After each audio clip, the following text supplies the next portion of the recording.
Okay, welcome to the July 13, 2023 Board of Selectmen meeting. Call to order at 5:05.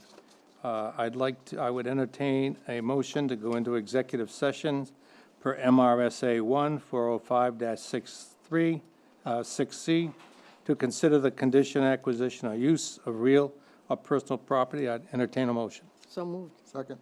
All those in favor? Aye. Okay, we are now going to leave for executive session, be back 6 o'clock.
Mic check. 1, 2, 3, 4, 5.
I didn't hear. Okay, I'd like to call the meeting to order. The board has been in executive session to discuss, according to MRS 1-405-6C, to consider the condition, acquisition, or use of real personal property, and we made no decisions. So I would entertain a motion to come out of executive session. So moved. Second. Second? All those in favor? Okay. So the regular meeting of the Board of Selectmen of the Town of Kennebunkport has come to order at 6:02 PM on July 13th. The first item on the agenda would be to approve the minutes of the last meeting. So moved, Which were- June 22nd and Yep. June 29th. Second. All those in favor? Okay, there you go. The next item on the agenda is for the public forum. This is for anybody who has something to talk about that is not on the agenda. Nobody? Anybody out in the audience? No hands raised, okay, so we'll move on. So the first order of business is the Town Hall Building Committee presentation. Just so that everybody knows, the town authorized funds for design and engineering of the new town hall project in June of 2022. The staff developed a request for proposal and received 3 submittals. Then the select board awarded the contract to Sebago Techniques and Grant Hayes, who is here tonight, along with Owens McCullough. In October of 2022, the board authorized an ad hoc town hall building committee to work with the town staff and consultants on the design project. 7 residents with various professional backgrounds were appointed, along with 2 board members. And those people, most of them are here tonight. Deb Bauman, April Defoe, John Dykstra, David Graham, Jessica Kimball, Judith Phillips, Larry Simmons, Dick Smith, and myself, Mike Weston.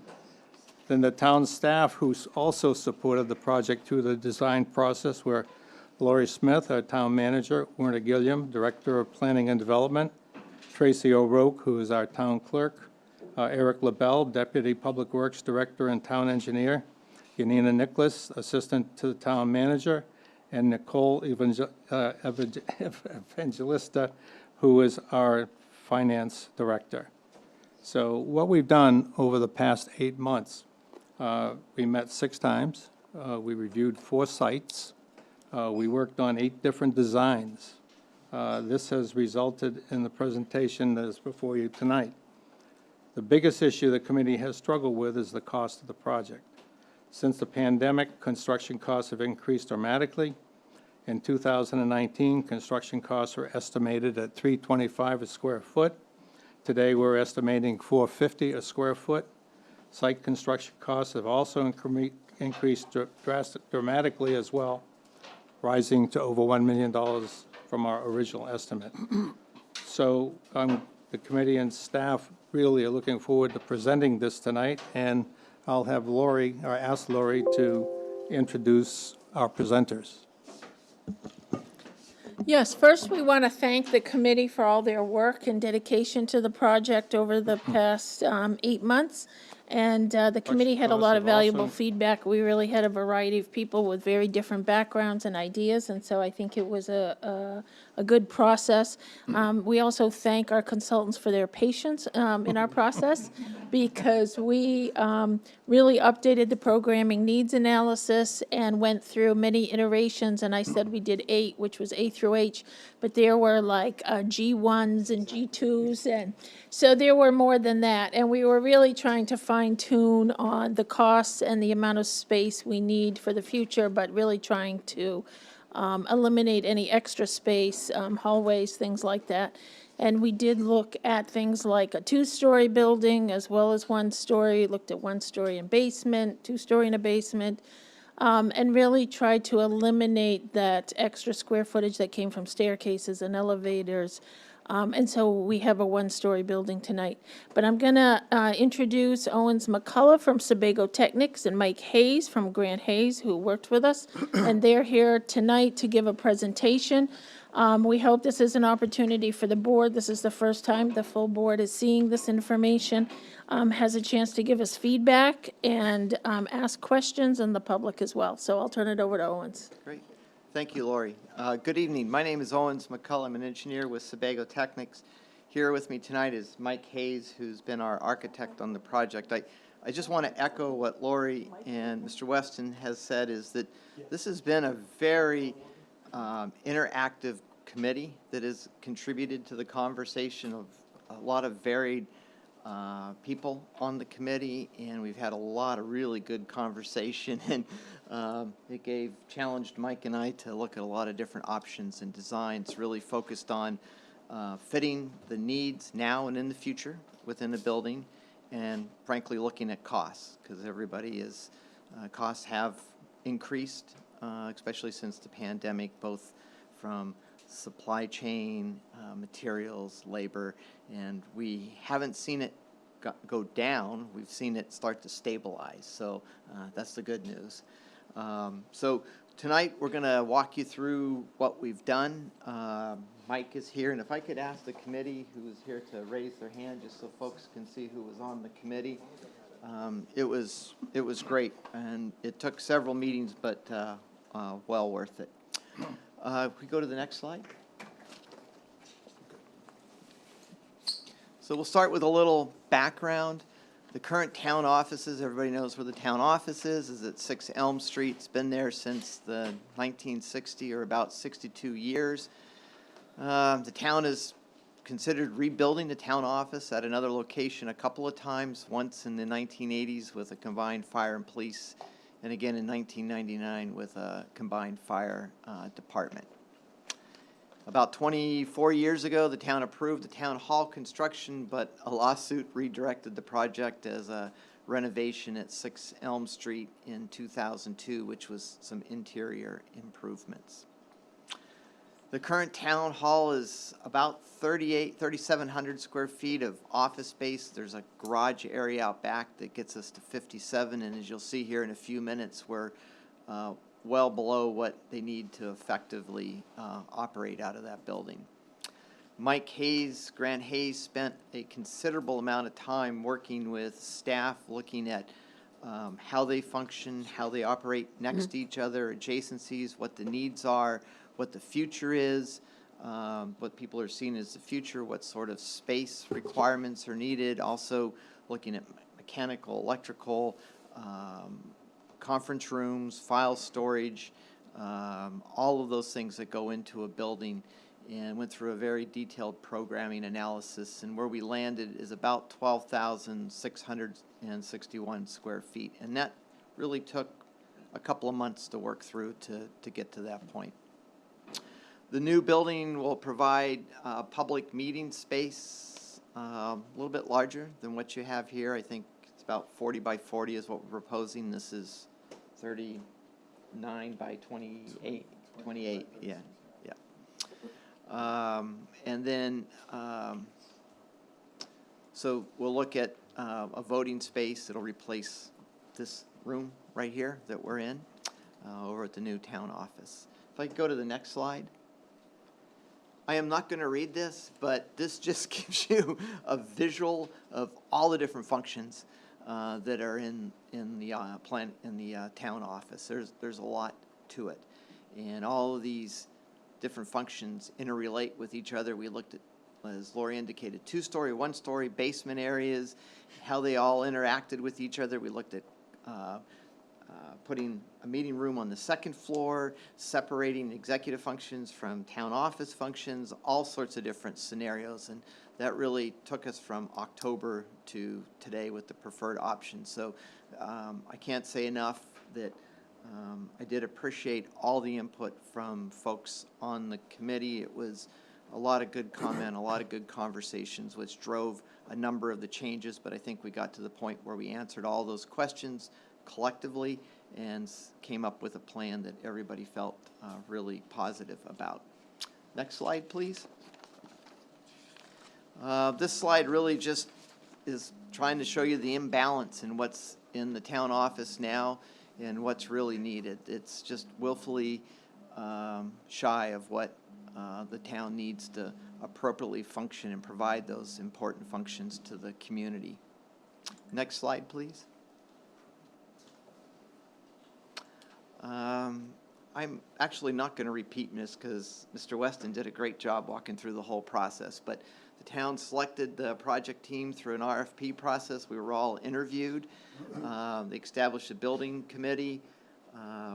We initiated the programming and needs assessment. What we've completed today is up through programming and schematic design, and we started meetings last year in October. There was time in between each meeting so that we could revise the concepts and looked at alternatives. And in between all those meetings was a lot of work with Lori and Warner and the staff. And then we would meet back with the committee, have a really substantive conversation, get a lot of input, and then we would rework the plan again. And it was an iterative process, but I think it got us to a layout that was very thoroughly and thoughtfully developed to get to where we're at today.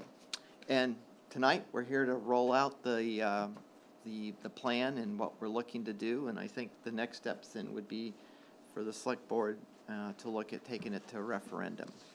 Next slide, please. We did look at other sites as part of the project. We did look at the existing town office site. Our structural engineer went through the existing town office. We looked at options to maybe do a major renovation and go up vertically with space. Just so everybody knows, the existing town office is about 0.35 acres. The space that we're looking to occupy for the town office is approximately 2 acres.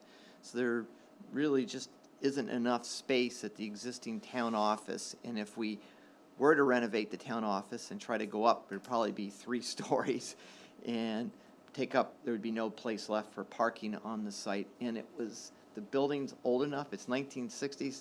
Think about the current energy code that's out there, the technologies that have changed. We're basically would be stripping it down to its core and shell, moving the entire town office out, and then doing a really major renovation and probably ended up demoing most of it. And when we looked at the costs, there's really not any savings between trying to renovate the existing town office to meet the current needs. 63 Wilds District Road, we did look at that site. That site just simply isn't big enough. It's 0.2 acres in size, surrounded basically by 3 roads on each side, and it just functionally wouldn't work for what we need to do space-wise. We did look at 32 North Street a little bit more about could we renovate the fire station, go up, build next to it. There's some history, I think, here with this site, and the group felt strongly that that really wasn't an appropriate option. So we then focused on the North Street site, which the town acquired, Lori, 2022, I think, 2021. When did you acquire that site? That was before that. Yeah, it was a few years before that. A few years before that.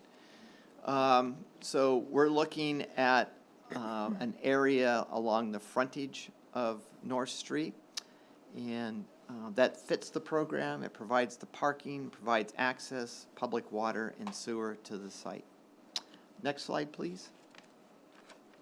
This is where I'm going to let Mike Hayes talk about some of the alternatives we looked at, ultimately getting to alternative H, and then he's going to take you through the floor plans and the building look and elevation. So Mike, you're up. Thank you.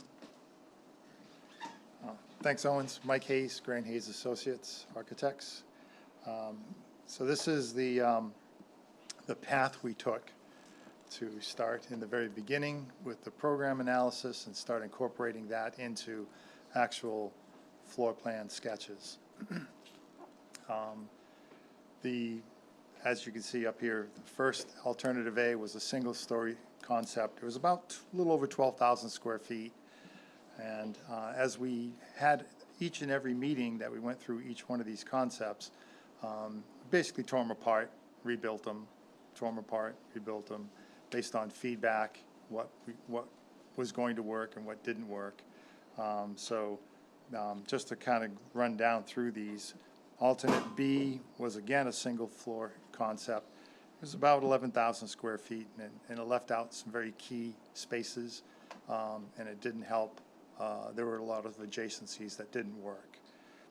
Concept C was a 2-story footprint, and it was about 13,000 square feet.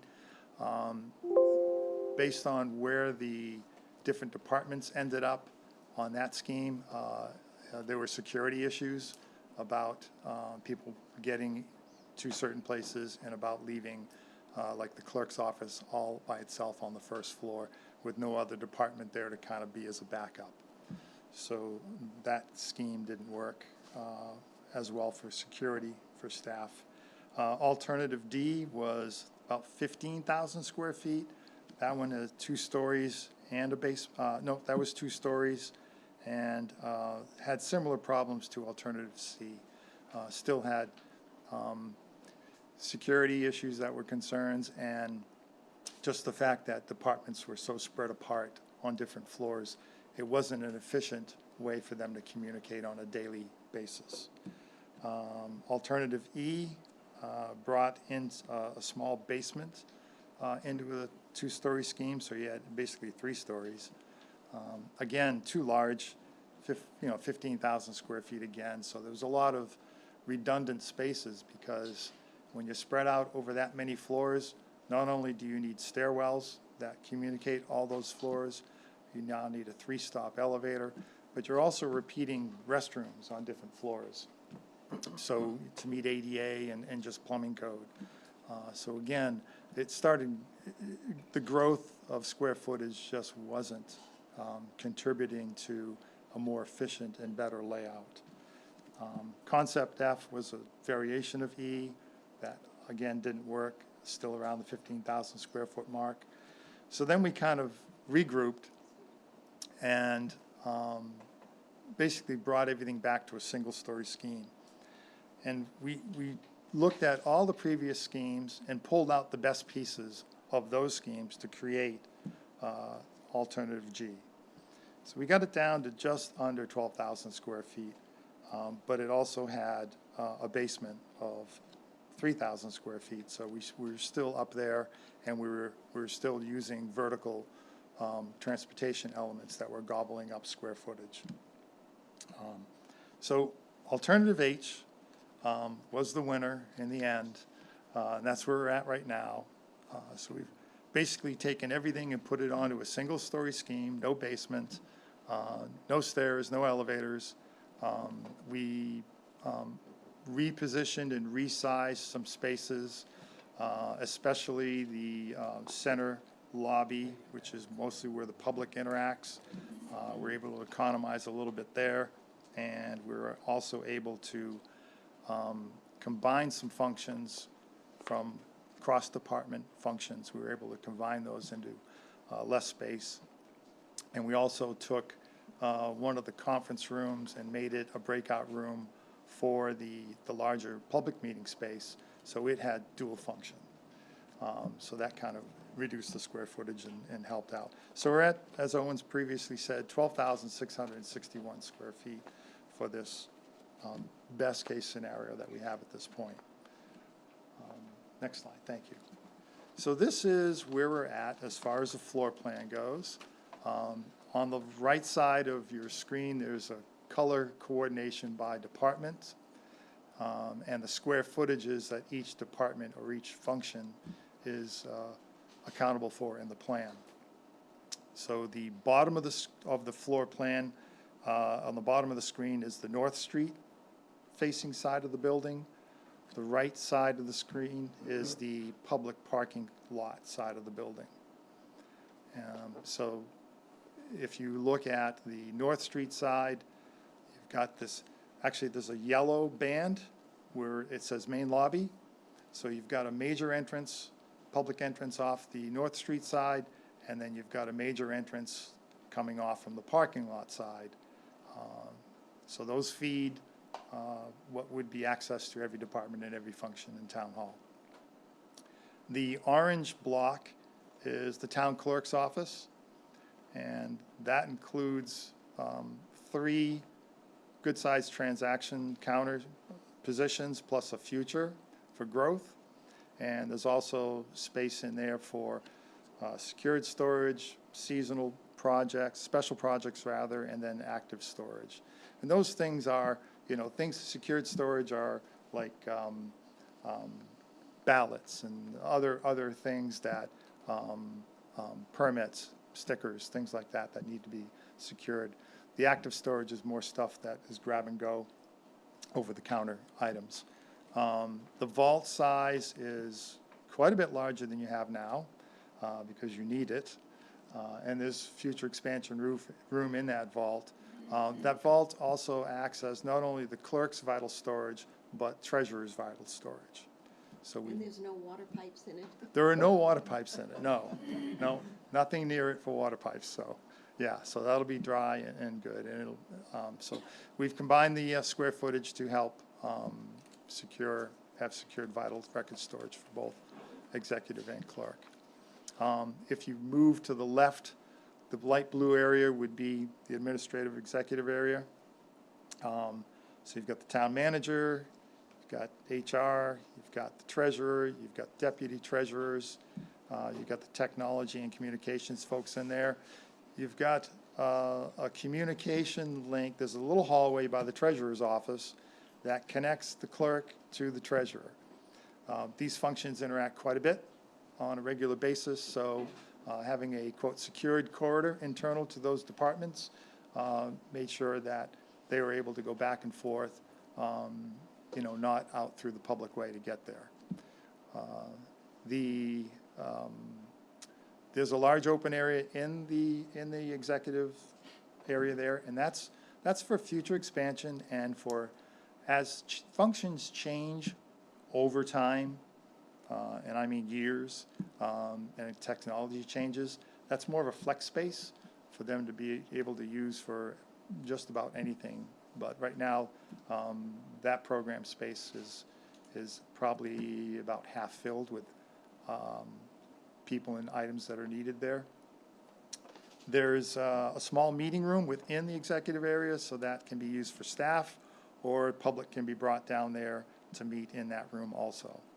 I'm going to go back to the clerk's office. There's the IT room in the lower right-hand corner of the clerk's block. There's a secured hall there that is an exit. So what we did with the design was we made sure that there were points of security for each department, meaning public access can be not allowed, public access can be escorted, or it can be open public access, depending on the operation hours and just what's going on a daily basis in the building. So there are 2 ways out for every department if there's an event. If there's a security event, there's 2 safe ways out for every department. And you'll see one on the lower part of the clerk's office. The other one is the upper part of the clerk's office in that purple corridor. And then you can go through administrative also. Similarly, administrative can go to the purple corridor and out, and they can go to the clerk's office and out. And then the light green area at the top is code enforcement. They can go out through the purple corridor, plus they can go out through their meeting room up there. That's an exit also. So each department has a good sense of security from a planning standpoint. So let's go to the green, the code enforcement. So the administrative desk has got a window or an opportunity to observe people coming in and also service through that window, or they can come in, they can let people in through and be in the waiting area in order to be able to wait there for their meeting with either the assessor or the code enforcement or the planner. Internal to that are the offices for the folks in that department. There's also a fairly large open area that it would be office petition kind of functions. Code assistant, interns, there's a large amount of files that are needed for quick access during the workday.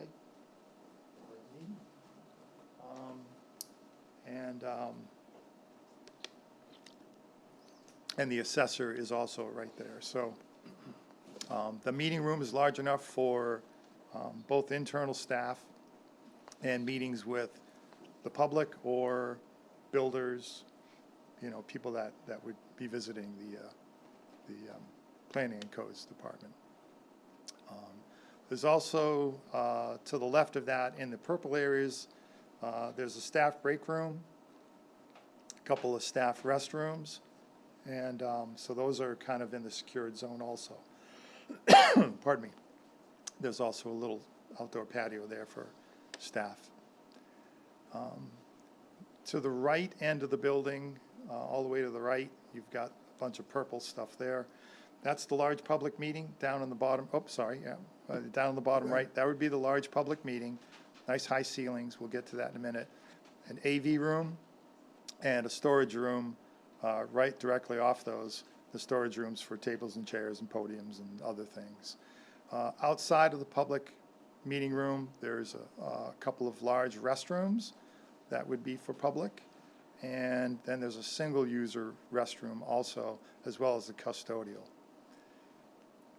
In the lower corner is the meeting room I spoke of. That's dual function. So access from both the main lobby so that any staff and public can meet in there, but also it's a breakout room for executive sessions from the large meeting room. This is also where voting would take place and other types of public assembly things besides Board of Selectmen meetings. To the very north of the building, you've got a sprinkler room, an outdoor custodial room because you're going to need a place for shovels and salt and all that good stuff. Mechanical electrical room next to that. Codes and Planning has kind of a large dead file need, so that room is there. And then there's, to the very top, there's a bulk storage room, which is for all kinds of things that Town Hall needs. The voting machines will be stored in there. A whole bunch of other things will be stored in there. So instead of in a basement that needs an elevator to bring them up and down, we've got it on the first floor. So that's the floor plan layout. If you could go to the next slide, please. This would be the exterior elevations of what the building would look like. So on the west elevation, this is the side facing North Street. The center is where the vestibule is for the main entrance. And to the right of that, on the right end, that is what would be the public meeting space. And then to the left are to the left of the main doors is that clerk's and exit secured door, and then the executive areas to the far left. The idea was to try to bring in some stone and some shingle on the outside and break it up a little bit with that clapboard gable piece on the left, break up the roof lines because it would be really quite large. Over the main entry, we've got a faux dustpan dormer to break up that roof. And then on the right, because the ceiling would be about 16 feet high on the right-hand side, nice grand space for the public meeting space. We have a gazebo, a cupola on the top with a widow's walk kind of feel to it. So it kind of gives a nod to some contemporary features, but also traditional New England architectural features of a seaside community. The south elevation, that's the entrance from the parking lot. So again, you see the public meeting space on the left, the vestibule with the double pairs of doors in the middle there. The pieces on the right are actually the sprinkler room and the bulk storage room, but we've got some faux windows. We've placed some faux windows on this elevation to make it a little more presentable to the parking lot side of the building also. Next slide, please. The east elevation is the very back of the building, opposite North Street. The left is the entrance or exit from the public meeting space. And then you've got a few utility spaces there with the doors with no windows in them, to the storage room and the mechanical room. To the right of that, that's all the codes and planning department on the right. And then the far right is where the patio off the break room is. So we utilized some clapboard siding back here just to economize on, you know, the cost of materials. Shingle siding tends to have a little more cost per square foot than clapboards, so we kind of looked at an opportunity of, you know, here's a place where we can drop the stone facade on the bottom and go back to a simpler material to try to save some money and economize. So we looked for those options wherever we could. The north elevation is the end of the executive department and that break room, and then those items to the left are, again, those utilitarian spaces where you won't be able to see them unless you're walking back through there. So that's kind of the approach with the elevations. The building's fairly large in footprint, so we are looking at majority of the building to have low-pitched roofs with drainage, and then we get the slope roofs around the perimeter to give it that you know, a little bit of a New England style look. But I think that hopefully we think we've made the building as low and as the massing is low and the proportions are correct. But there'll be a lot of flat roof area up there that people won't even know it's flat from the street. So anyway, so that is the architectural aspects of the building, and I'm going to turn it back over to Owens for the site. Thank you, Mike. Well, that's kind of washed out. Sorry about that. Looks a little better on my plan. So we took this building footprint you see on the site is directly from Mike's plan. That's the floor plan. On the North Street side, that's the main entrance coming in off North Street. There is sidewalk already constructed along that portion of North Street.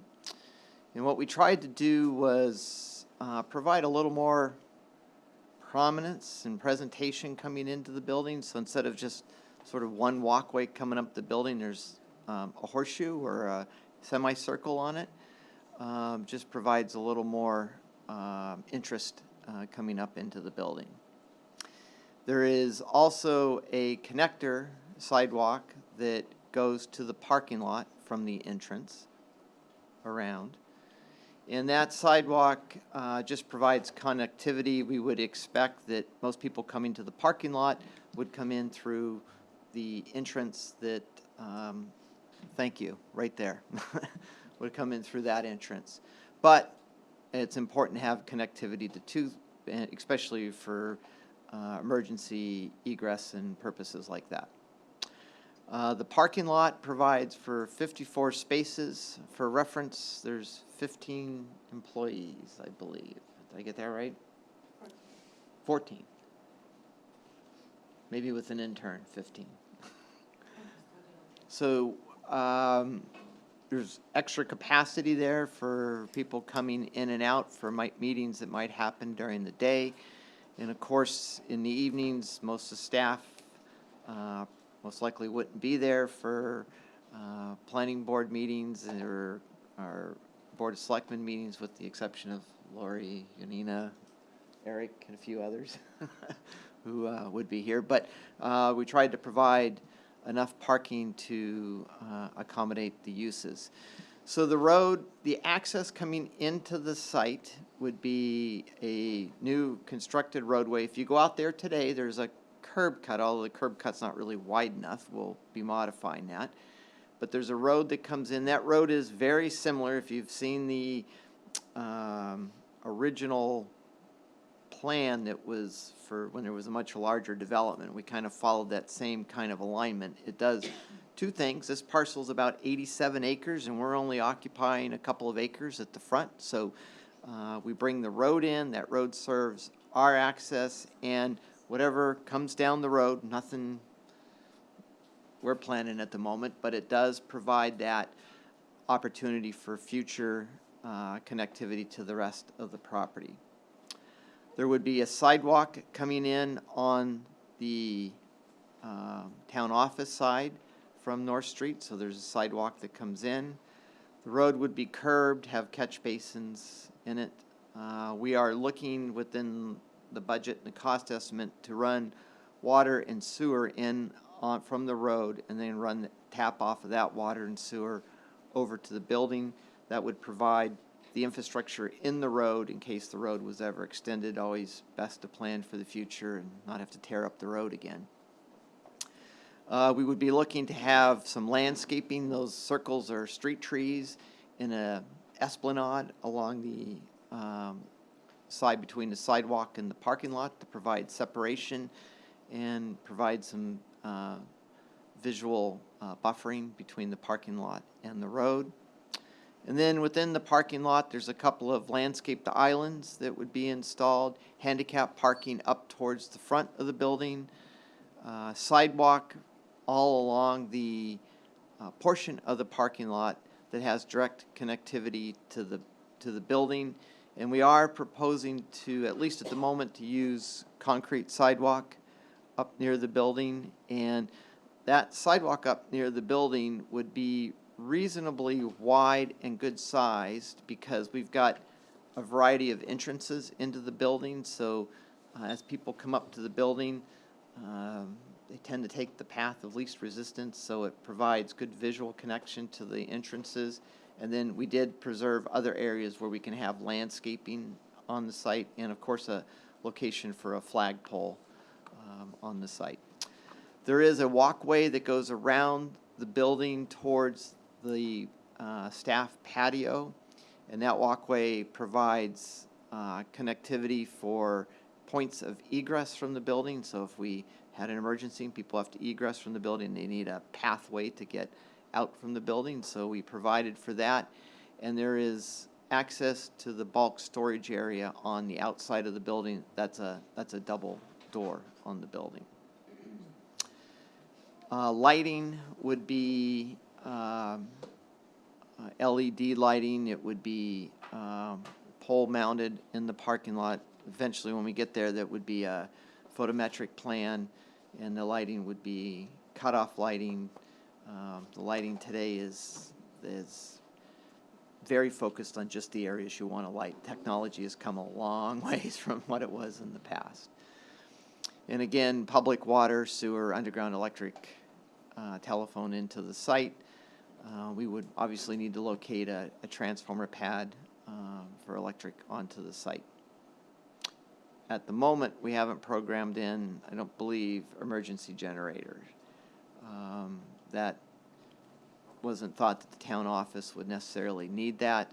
Not to say that you couldn't someday down the road if you wanted to, but frankly, an emergency generator adds an awful lot of cost to a building. But that option would be there. We did talk about designing the roof system to accommodate solar, right, Mike?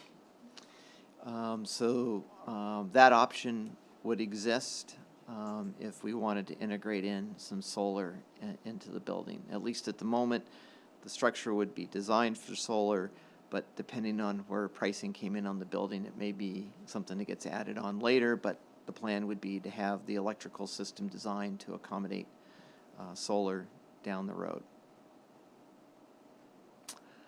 The total developed area within the site is that area, and there's roughly 2 acres.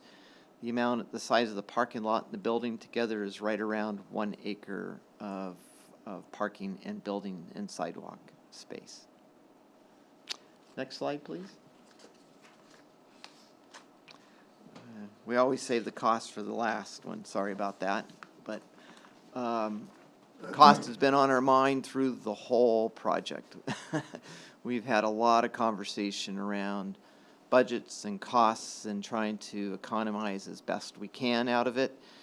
But what we're looking at is site construction costs utility roads, paving, gravels, landscaping, lighting,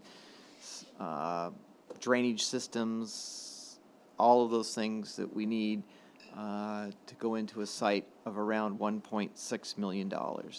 And there was a whole separate estimate that we put together, at least a schematic design to understand those costs. So that's where that came from. Building construction, we're, based on what we're seeing in the industry right now, we're expecting about $450 a square foot. If you built right now today, it might be $425, but we're not building until next year. If this went through a referendum, design, permitting, not starting construction, so we have to anticipate maybe some change in building construction costs. We did speak with a number of contractors and builders just to get a sense of what they're seeing for building construction costs, and we all felt that $450 was an appropriate number for the building. Of course, within buildings, you have to have furnishings, fixtures, equipment. That's things like IT, desks, tables, whiteboards, projectors, all of those things that you need to run a town office or any building. And we're providing about $400,000 in budget for that. And I believe, Lori, that's coming out of a operations budget, not necessarily. We were proposing not to make it part of the construction cost, but it would have to come as part of a capital budget. Sure. So those subtotal costs get us to about $7.3 million, $7.347 million. We always build in a contingency. I wish I had a silver ball that I could tell you exactly where projects come in, but there are nuances, depends on how competitive the bidding is, what happens between now and final design of the project. So 15% is a pretty reasonable contingency. I've seen them everywhere, even up to 30% on other projects, but we're far enough along in the programming, we felt 15% would be appropriate. Design, permitting, and engineering, no, I'm not working for free, but that's kind of what it shows up there, but that's already under contract and already funded separately. So permit fees, there's an allowance there. We've got to go through the fire marshal's office, mostly around the fire marshal's office. I think the town would probably waive its own fees, but we do have to go through that. With any building construction project, you need to have builder's risk. So it can happen. I've seen it happen. A project under construction, fire, vandalism, something happens on it. You need to carry insurance. Lori reached out to the town's insurance carrier and got a number to plug in for that. Electrical services, we put in $75,000. That's mostly around a transformer pad, which anybody who's tried to get a commercial transformer pad in the last year, it's a year to 2 years out to get one. And I don't know where they're coming from, but it's been a real struggle to get transformers. China? Yeah, I know. On a very, very slow boat. There are some sewer impact fees, but I have it under good advisement that Eric back there will work with us, so that might not happen. There is a impact fee that comes with the Kennebunkport Wells Water District. I spoke to Scott Miner. He said probably should carry about $5,000 for that. Depends on the size of the service, and we talked a little bit about what we were doing, and that comes out. During construction, there is always a need for construction oversight. That's special inspections, that's submittal reviews, that's meetings, that's basically the town's team, Mike Hayes a lot, and our mechanical folks going through it, helping get through that construction process. There's materials testing, concrete testing, things like that go into it. So that is budgeted into the program. In the end, we're at about $8,797,000, $8.8 million for the total project cost. We looked hard at numbers, we looked at size, a lot of it is in the building,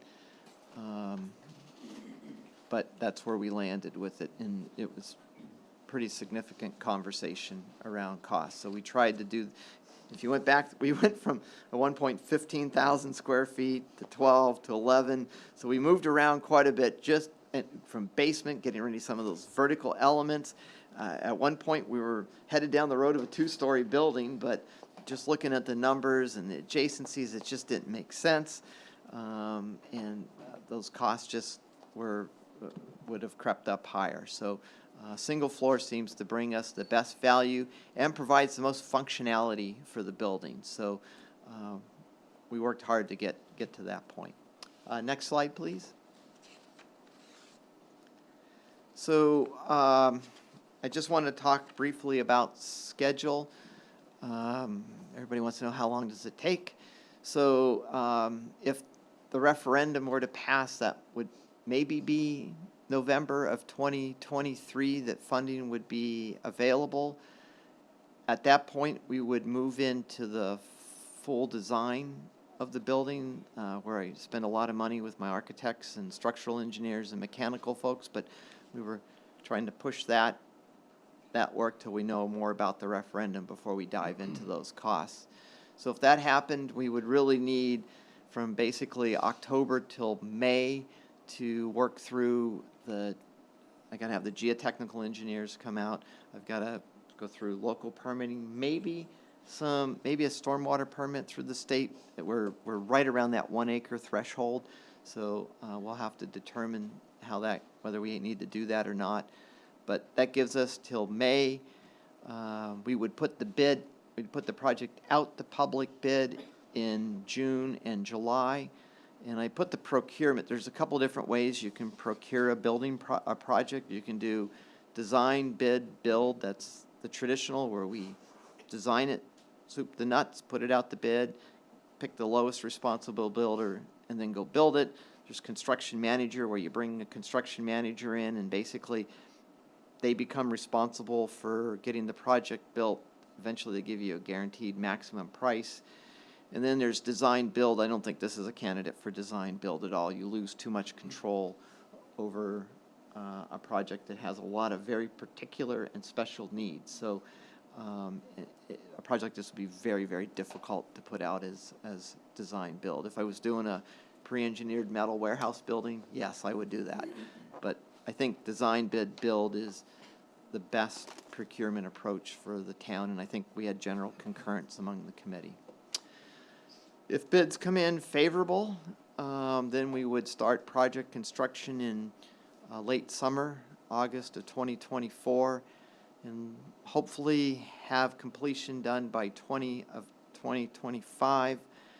I'd much rather start in June or May for construction, because I try to avoid winter conditions, but it's just timing, how it falls out. So August would hopefully provide enough time for a contractor to get the foundation and concrete work done and get well underway with framing before winter sets in, and hopefully we don't have too bad of a winter. But it's basically at least about a year and a half, depending on weather conditions and how things are going. It could be pushed out into the first of the year.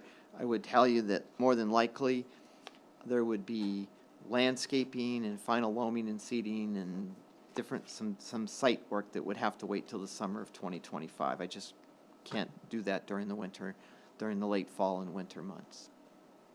Next slide, please. And that brings us to the end, and I give it back to Lori and the board, and we're here to answer questions, and we've got a great committee who probably could also jump in if there's questions. So thank you. Do you want to, first, what I'd like to do is have any comments or questions from the board, especially the board members who hadn't participated in the sessions. Are there any questions? Quite a project. Quite a project. I think it was well done. Yeah, I think so too. I think you're absolutely right. Mary Beth? Yeah, I think the presentation's very nice, very well thought through. I think the options that the team went through, especially second floor, one floor, and the consideration of the cost and just, how the groups will work together. This clearly gives a very team-oriented, easy access, united, co-working feeling. So I think that's really good. I have a couple questions when we're ready, but. Yeah, okay. John? Yeah, having been part of it, I think it's downright brilliant. But I am pleased at where we are with it. I think it's going to work well for the town. So, Lori, do you want to give us a little bit of a breakdown on what it might cost taxpayer-wise, or? Yeah, so certainly, we looked at the cost, and as we said, we've been very cognizant of the cost, and the committee, as we went through the process, talked about what the impacts would be from a tax rate perspective. And we currently have 6 Elm Street, and we took into consideration that if the town were to sell 6 Elm Street, what would potential revenue be from that? And Werner did, talk to an appraiser and do some work on that. And, I think the appraiser came back with a fairly conservative estimate. Certainly it depends on use and what somebody would want for it. The lot is constricted because we abut Chestnut Street there, so that poses a challenge. But, we think we could receive about $1 million from a sale of the building, depending on whether or not the intended purchaser would want to demolish the building. And so that $1 million was in the range of someone would need to demolish the building in order to use it. So that would bring that down. I think we would also strive to use some capital reserve funds. So the thought process is, could we bring our $8.8 million project down to maybe a $7 million bond? And if we did a $7 million bond over a 20-year period, which would be normal for a building construction, we reached out to Joe Katera, who's our municipal bond financial advisor, and asked him what potential interest rates would be in the future, the time period we're discussing. He said that he's budgeting right now 4%. And so if we look at a $7 million bond over 20 years at 4%, we're looking at an average annual cost of about $500,000, which would be, on our current tax rate, be about a 15-cent impact on the tax rate. 1.5, right? 1.5. Okay. Yeah, so my one thing, Lori, on that one was, that's, from what I understand from the presentation, that's what we would call like a turnkey, right? So this cost laid out here is turnkey, IT, everything's all in. Yeah, the only thing that's not included in this cost would be furniture and fixtures, which we discussed, The which we would 400K. need to include in our normal capital budget. Okay. But everything else, Owens has included in terms of a site plan and contingency. So, do we have anybody on the committee who has any last-minute questions or comments? No? So I'll ask if there's anybody in the audience. Dick was raising his hand. Oh, I didn't see. Dick? See it? I didn't see it. This is Dick Smith. Should I go to the? Yeah.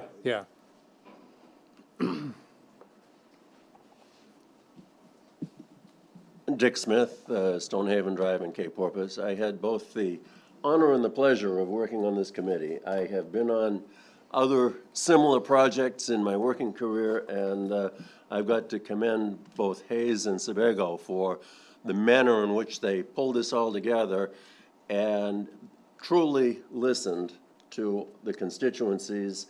And the constituencies were well represented in the group, too. The varying working groups within the office environment, and then I think the members of the group represented different thoughts and factions of the public.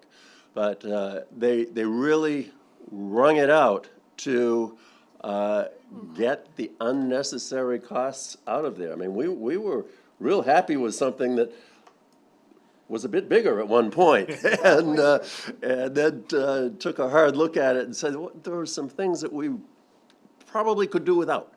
And I was very pleased with the way they made that work out. But the other thing I would point out, that in that location on North Street, we're at the curve of the road.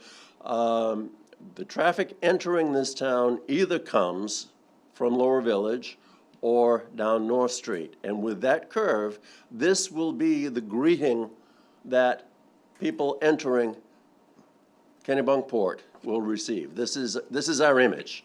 And I think it is very well represented in the thought that was put out here.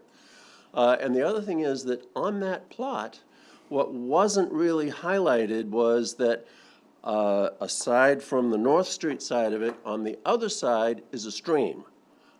That is a natural barrier, but it will also separate that, would have separated, even if we didn't build it, would have separated that piece of property from whatever else is going on in the plan for that lot. So I think this is a very natural place that will work well. And I guess the third thing is that that parking area, as we know, parking is at a premium in the town of Kennebunkport.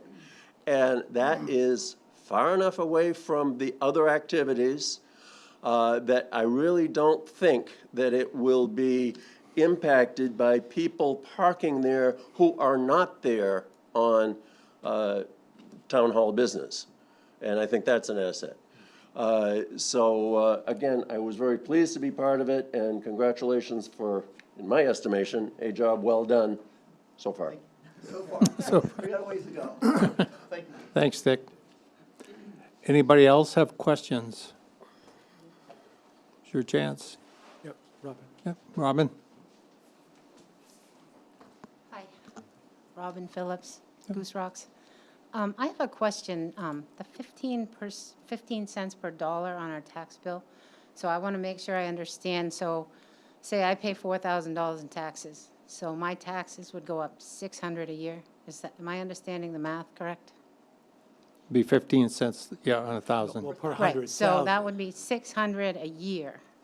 Well, you have to be careful. I don't know if the It's, math. what it equates to is $75 on a $500,000 home. That's it. So if you're appraised for $500,000, then it would be a $75 increase per year. Yeah, So you'd have to be appraised for a $10 million home to be up $600. You know what I'm saying? so that's what I mean. I didn't understand, like, when you say 15 It's 15 cents for every $1,000 of evaluation, 15 cents per thousand? per $1,000 Oh, I evaluation. thought- mill I rate. got you. Yeah, it's a. The mill rate. Yeah. Yeah, okay. So, is there no way to get the money without raising our mill rate? Like, is there any assets? Because, being reevaluated recently, my taxes went up 25%, and my evaluation nearly tripled.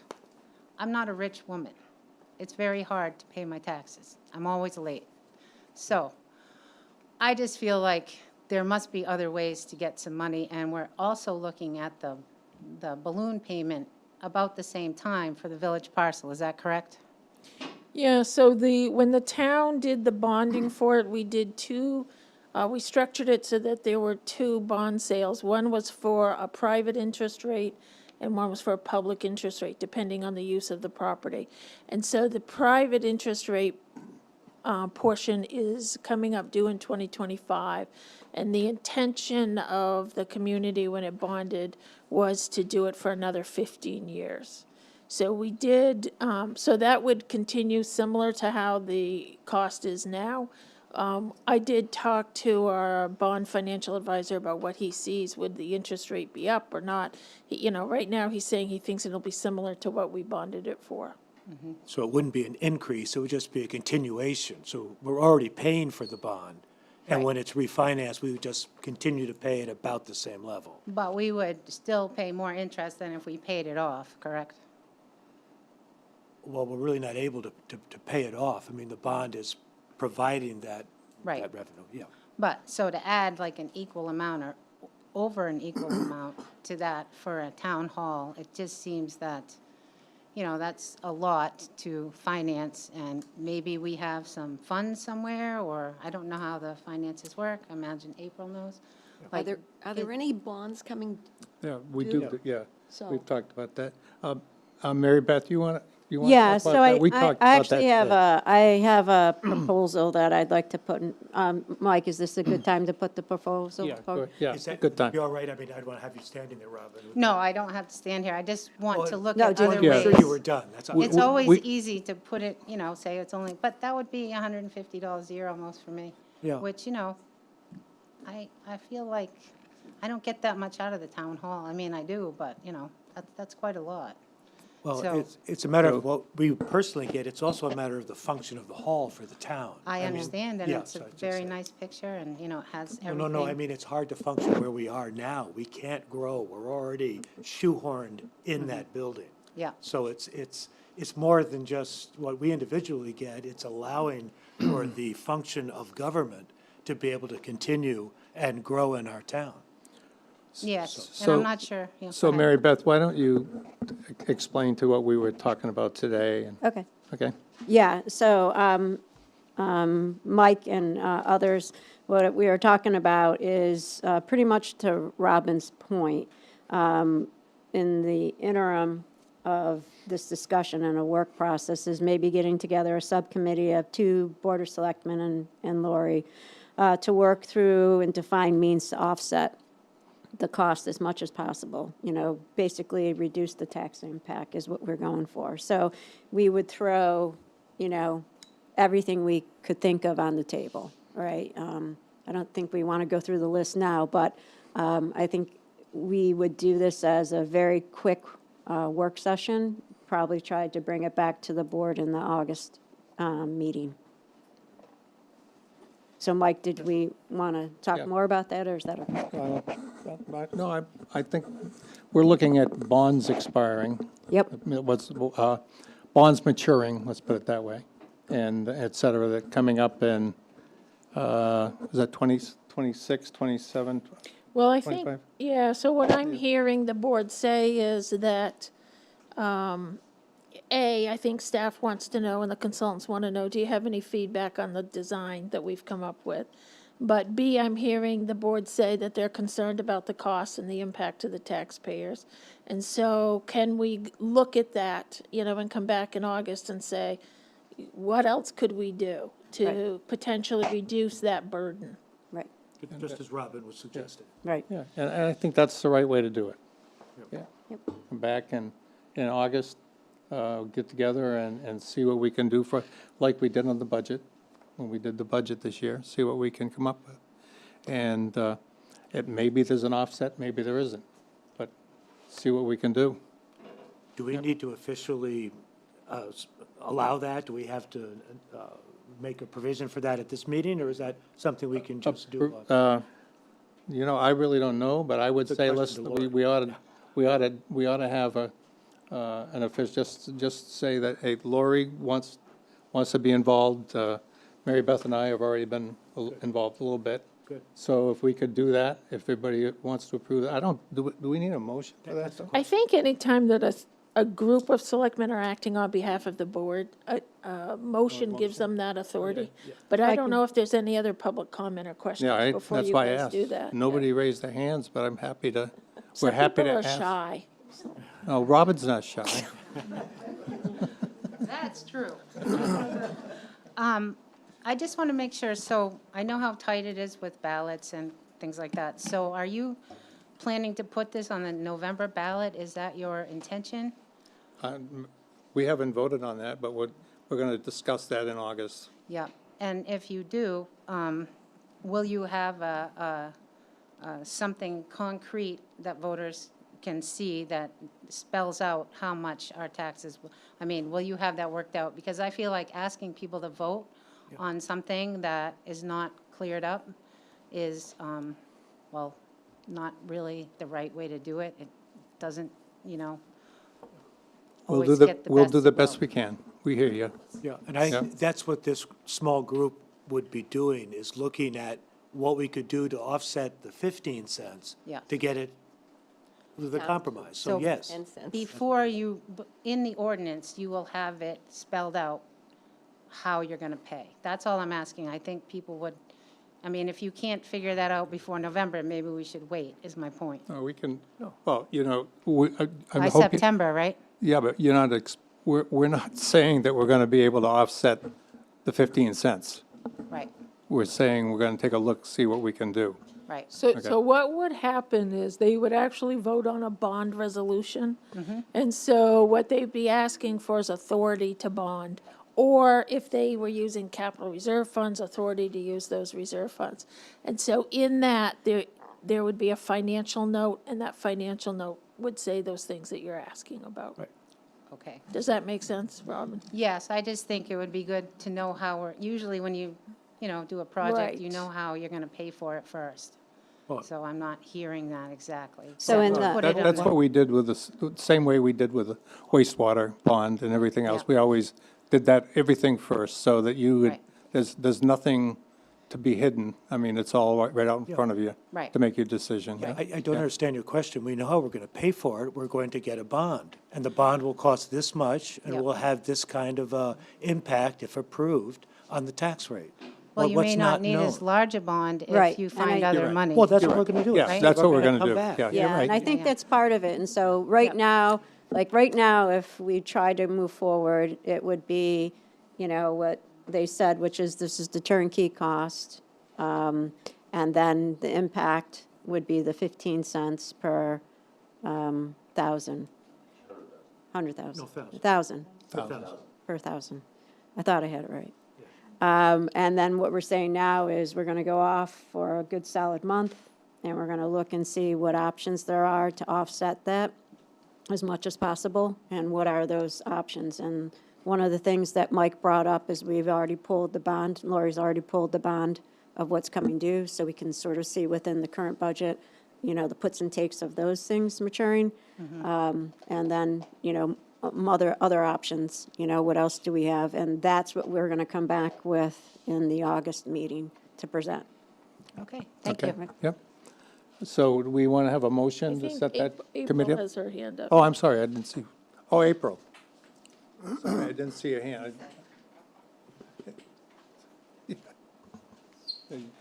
Might as well say something. Oh, never. I'm glad. So I was on the building committee, and I also worked in that town hall for 17 years. And I'm also chairman of the budget board. So I'm coming at this from different points of view. The town hall right now is 62 years old. What the needs of the town was 62 years ago is not what the needs of the town is today. That building has so long outlived its lifespan, and there are people who are sharing cubicles. 2 people are sharing cubicles that are meant for 1 person. We can't treat our employees like that. That is just wrong. I mean, these people are probably, since they don't have appropriate workstations, because you can't squeeze 2 workstations into a space where there's only supposed to be 1, they're probably all getting carpal tunnel from not sitting ergonomically correct in the building. I mean, there's no place, as Sheila mentioned earlier, we have water pipes going through our vault, the vault where all our vital records are, where we are only one of 3 towns in the whole state that have a copy of the Declaration of Independence in our town records. It was on display at the Historical Society in Augusta for years. So, I mean, we have very, very special records with water pipes running through. What if a pipe burst and something happened to these records that are 350 years old? So, we need to plan for the future. I mean, I have a daughter and grandchildren who live in this town, and what's going to happen for them in 25 years or 30 years? We certainly can't still be in that building. We don't have enough parking for the employees at that building, let alone customers. There's not enough spaces for our employees to park. So coming from someone who worked there for 17 years, we need a new building for sure. As far as the budget board goes and how we budget for the town, we look at the needs of the town versus the cost of those needs. And you can't just say, I don't want to spend any money, and not look at what the needs are. We have to. Are we not gonna, if we don't, I mean, we need this town hall, and if we don't, what's next? Are we gonna say, we don't need to pave roads, drive around the potholes? We don't need a fire engine, they're millions of dollars. We don't have that many fires in town. We have other fire engines. I mean, is that what it's gonna come down to? Looking at all of these things, like I said, what's next? As far as the budget went this year, we didn't cut anything out of the budget, yet reduced the cost by 15 cents, I believe, on this year's budget. And we have an item in there that would almost pay for the 15 cents that it would cost in addition if we put in the new town hall. We had to buy, everybody's gonna hate me when I say this. I hear it coming. Everybody I who was know- at I those know it's budget coming. meetings is gonna hate me because I said it a million times. We had to buy trash cans this year because the trash companies are not picking up our trash next year unless we have the specific trash cans that the automated trucks can use. We have $385,000 in the budget to buy those trash cans. It's a one-time purchase. So next year in the budget, we won't have that $385,000 expense. That could go to pay for the town hall and reduce the 15 cents that the new town hall might cost by 12 cents. So there we go. The school budget this year went down 7 cents. We're paying 7 cents on the mill rate less for the school budget this year. So right there, those two things alone, looking at that, may pay for the entire town hall, and our mill rate would not go up at all. So we can do things, and we can look at those costs. And I have to say, between the Board of Selectmen and the Budget Board, we have done a very good job of meeting all of the needs of the town and keeping our mill rate low. We have the lowest mill rate of any full-service town in the entire state of Maine. So I think we have done a fabulous job with the budget and providing the needs of the town, everything that the town needs, with what we can afford, and keeping it as low as possible. So I think we need to look at all of that. And again, if you say no to the town hall, what's your plan for the future? We have to have a plan. We can't just go forward with no plan. We have a plan for everything else. We have a plan for fire stations. We have a plan for police stations. We have a plan for the paving in the town. We know every road that's going to be paved in the next 5 years because we have a capital plan that we plan ahead for. So what's the plan? Can't just say no because we can't live in that building much longer. Nobody really wants to work in that building, and I don't think any of you would want to work in that building. I know it's worse than when I was there now. So we need to do something, and we need to plan for not only our future now, today, but for my daughter's future and my grandchildren's future, for the future of this town, because they'll be here too. So we need to look at all of that. And we can work, certainly the Budget Board and the Board of Selectmen can work together to keep that 15 cents lower than 15 cents and do whatever we can to keep the mill rate down and still get what we need for the future. Again, this building, this room right here, if we don't have a new town hall, has to stay here. Well, someday we're going to need per diem firemen, and that's what this room is for, to house firemen. Where are we going to put them?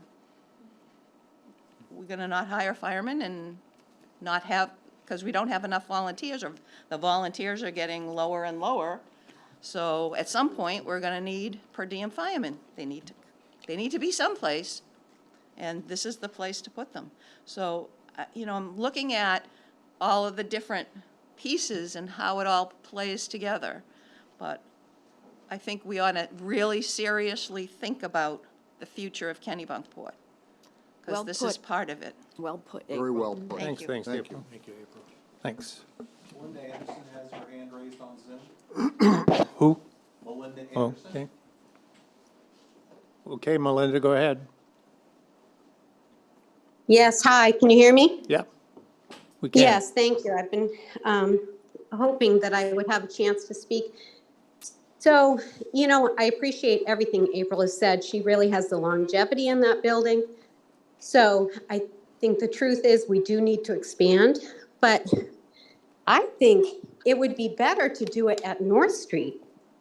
I ended up, I'm sorry, I'm still working, so I'm on Zoom in my lower garden. I'm sorry. So I approached the town of Arundel, and I talked with the town or I emailed with the town manager. So I have in front of me, I don't know if you know these numbers, but it was for a 10,000 square foot building when the town of Arundel did a new town hall, which has solar on the building.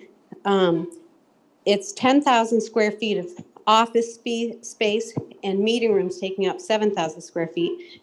And their cost was 2.9 million. So I know we're talking cents in the mill rate, but we're really talking big gaps in the cost that we're going forward. So if we go to North Street, I know April's saying that it would be for the firemen, but right now, I think we have to inch by inch it, not yard by yard it. I mean, it has to go at a pace that we really can, you know, really see that makes good sense. And I understand this town hall has come up for years. Back in 2003, it came up then. It was voted down.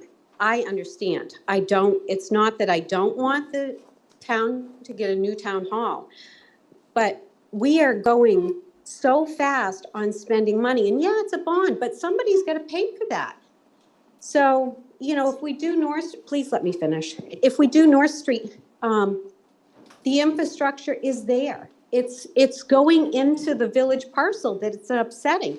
It's a quiet way to start developing that, which I don't agree with. I don't agree with that at all. The cost could be lower if we utilized areas and land that we are already using. So, thank you. Thank you. Thank you. Anybody else? No other hands raised in Zoom. Okay. Owens, did you want to, I mean, in terms of, if I could just comment, the Arundel Town Hall, when we did the original programming analysis before COVID, and we had worked with David Graham, and Arundel was going through their process as well, and we were very similar to the Arundel project.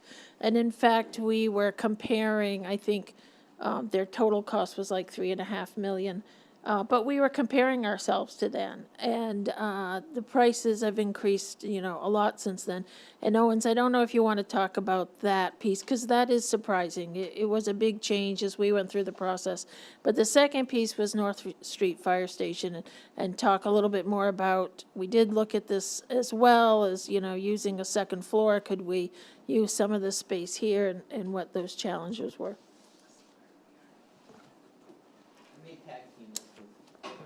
Architect Mike, but, so we did talk about Arundel. And I don't expect you to talk about Arundel. I've talked about Arundel. I know, I'm not gonna, let me just talk about your project when we looked at costs. So, we took quite a bit of time to, at the site level, finish furnishers, fixtures, equipments, all of the incidental costs that go into it so that we can give you a real budget that went with it.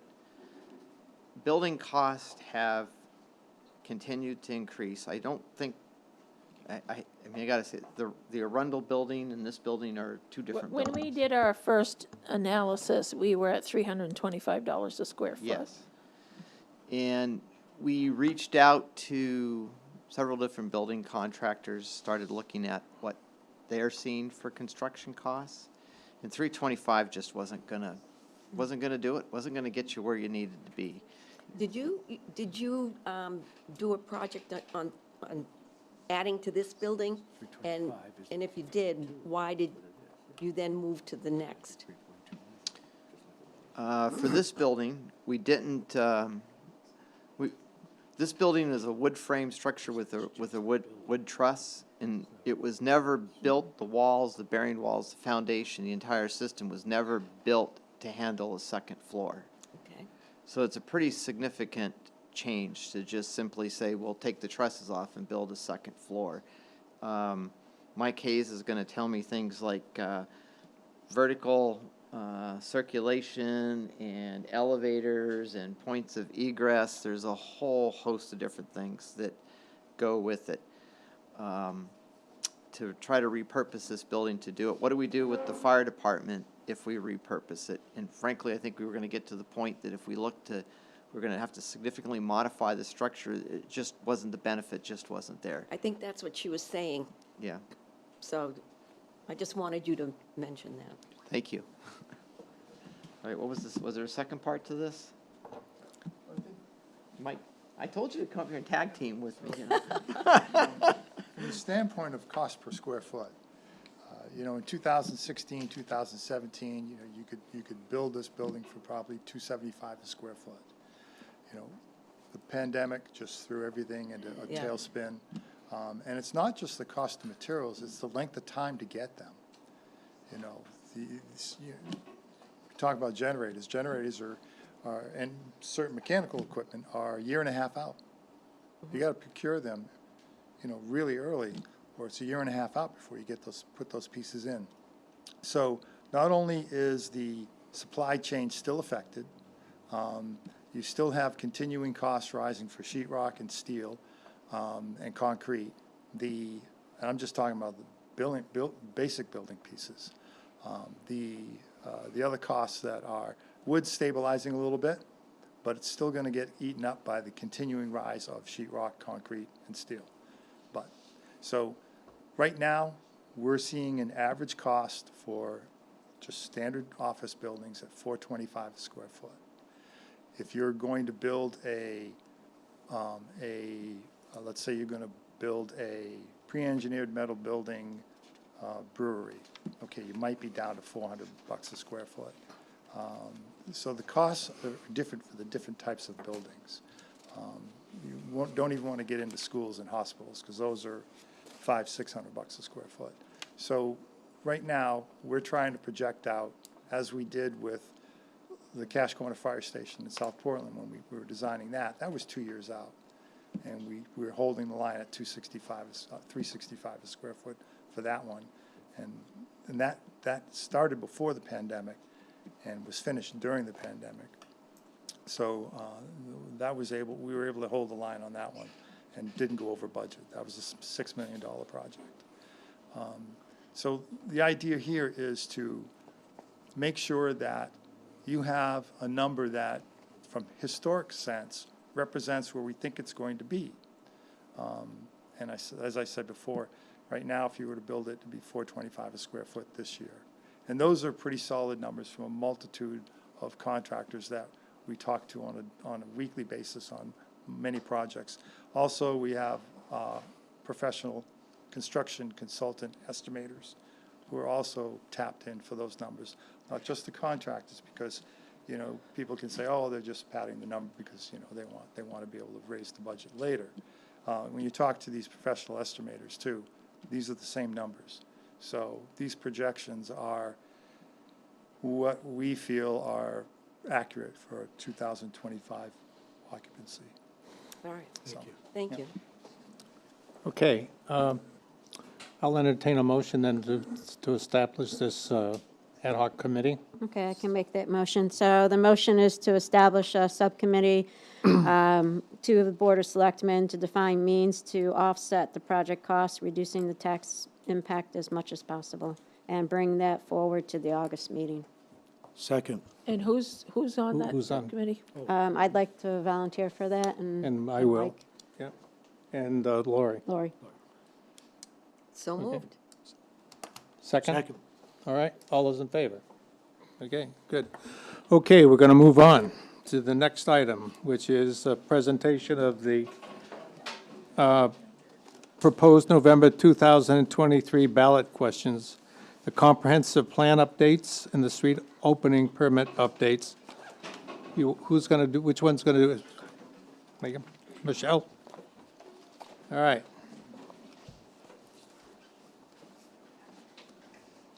Good evening, Board. Thanks, everybody. Michelle, planner. So, planner. So we're looking here, bringing forward on behalf of the Growth Planning Committee, changes to the comprehensive plan in order to receive completeness and consistency for the state level of that plan. There's minor revisions to Chapter 7, natural resource. It's really just clarification on one farm that had been misidentified and was brought forward by a resident. And then there are also changes to Appendix A, which is the goals, policies, and strategies section of the plan. And those changes itself don't change the spirit of the plan in any way. It's really just adding the actual language to confirm that those will be used as policies and strategies as part of the plan. So this is a wording change just to fit the terms and It's really jargon? it's really a clarification of, some minor amendments, like we will provide education to the code enforcement officer, things that are already being done, but really just need to be in the body of the plan to achieve that completeness and consistency. Yep. Comments? Yeah. Yeah, I have no question. I have no questions on this one. I do have a question on the street opening, but we're not there yet. We're not there yet. Got it. But Growth Planning Committee reviewed them, they've approved them. So we would like to put them on the November ballot unless anybody has any questions. So moved. So move second. All those in favor? Okay. Thank you. Thank you. Thank you. Linda Anderson has raised her hand. Oh, Oops. I missed somebody. Melinda Anderson's raised her hand. Oh, it's okay. Yes, hi, Melinda Anderson, 5 Acre Farm.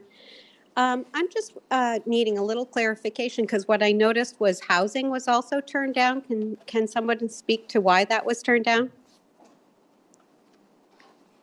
I'm not sure to what you're referring. It could have been mobile homes. I'm sorry, I'm down in the. Oh, lower yes, so that's in pretty much Appendix A. You're referring to the growth area confirmation. So that's, again, that's something that we already do. We allow for mobile homes, and that is just being confirmed in the plan. So having mobile homes wasn't written in before, is that what you're saying? or- Correct, yeah, so that's just an addition to note that that is something that is allowed.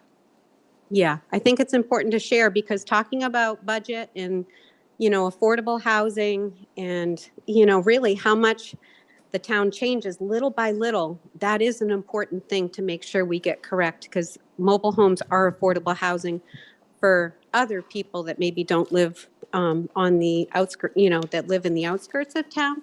So I'm glad that that's being recognized. Yes, Good point. absolutely, thank you. Thank you. Thank you, Michelle. So, Chris.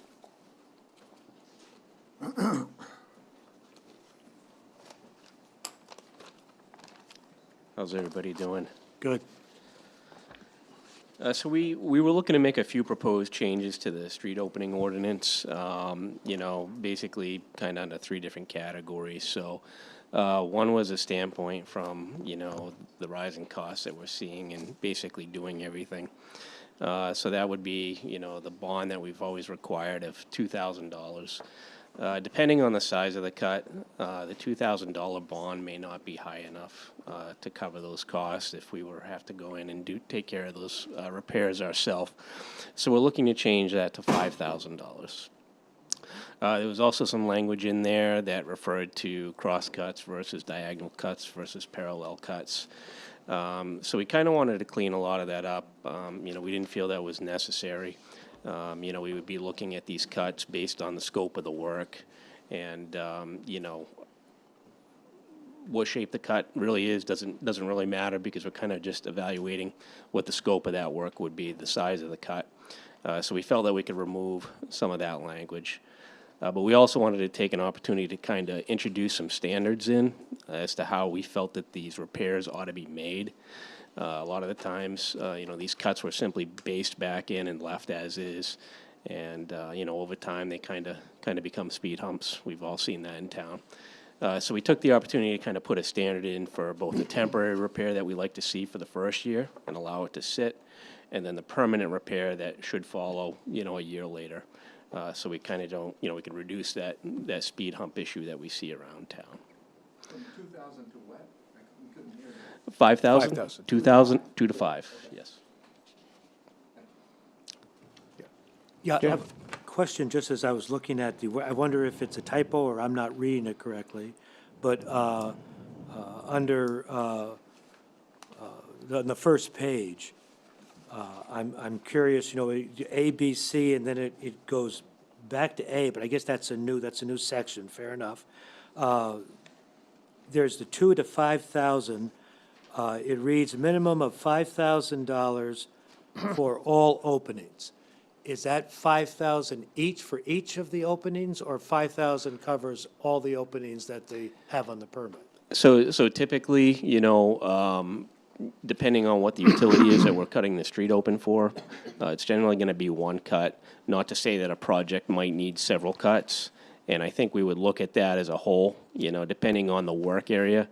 So, depending on whether that cut is spread out, if there's a utility cut for power versus a utility cut for water, how far apart they are, whether there's something that's closer together. So we'd be looking, I think, at the affected area overall. So there might be multiple openings in the Multiple. same project, so that's still $5,000. Well, no, it Depends. could be more. If the area that's going to be affected is larger, we would be seeking a higher bond or, multiple street opening permits, multiple bonds to cover those cuts. Why it says a minimum then? Yeah. A minimum for all opening, okey-doke. And then 2 on the next page, it looks like it's all crossed out. Are 2 and 3, because I don't have it without the markups. So Oh, okay. it looks like, Yeah. take a look at that. It looks like there's a 1, but that's all there is. 2 and 3 both look totally crossed out. So some of the language that we struck out was the parallel versus diagonal versus cross Got that. or right angle cuts. Got that? So, we're looking at an opening as an But opening, the no matter number what 2 is shape. still in there, right? So that- Right, you the wanted number that? 2 and 3 should be deleted as well. Yeah, I think so. I think there is, I think you could just change that all to one sentence. A bond of a minimum of 5,000 for all cuts, and that would be done. But you just look at the wordsmithing. And then on D, so we're no longer requiring $15,000, we're just letting it be under the discretion or the direction of the Public Works Director. This is working with utility companies. Working with utilities, yeah. so, I think, at least in our experience, such as like Kennebunkport Wells Water District, certainly they're gonna be around for a while. Yeah, there's We know where to find them. So, I think that, we're pretty comfortable after we provide them the standards that we want for the repairs, because that would be the first thing that we would do is reach out to them, with these approved standards and say, this is what we're going to expect in the future. And I think we can allow them to make those repairs themselves, because oftentimes they work with contractors that are probably working for them for less money than, another contractor that may be subbing out that type of asphalt work, so. Okey-doke. Thanks, yep. Okay, entertain a motion. So one item, though, that's not in this current language is currently all street opening permits are reviewed and authorized by the Board of Selectmen, which can be a little clunky depending on the contractor's timeframe. Chris acts as the municipal officer, as the road commissioner in the town, and we had talked a few years ago about whether or not the board wanted to give that authority through ordinance to the road commissioner. And I think the board at that time was agreeable to it, but we just never did it. So I just wanted to confirm or Is that language not in here? that language is not in here right now. Whether the board, while we're making amendments to this, does the board want to continue to authorize all road opening permits or transfer that authority? Wouldn't that be for routine openings? Well, we had that, our time when someone wanted to reopen something that was under A newly constructed moratorium. street. So for a Yes. routine opening, that would make sense. But if it's not a routine one, then I would hope it would come back to the board. We could do as you wish in those respects, yeah. Okay. Would that make sense, Laura? Yep, I think that would. I mean, it's up to the board, really. Yeah, I think think, that's a good idea. I think John's right.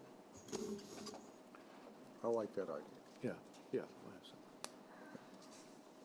I think that protects the director too, so it doesn't.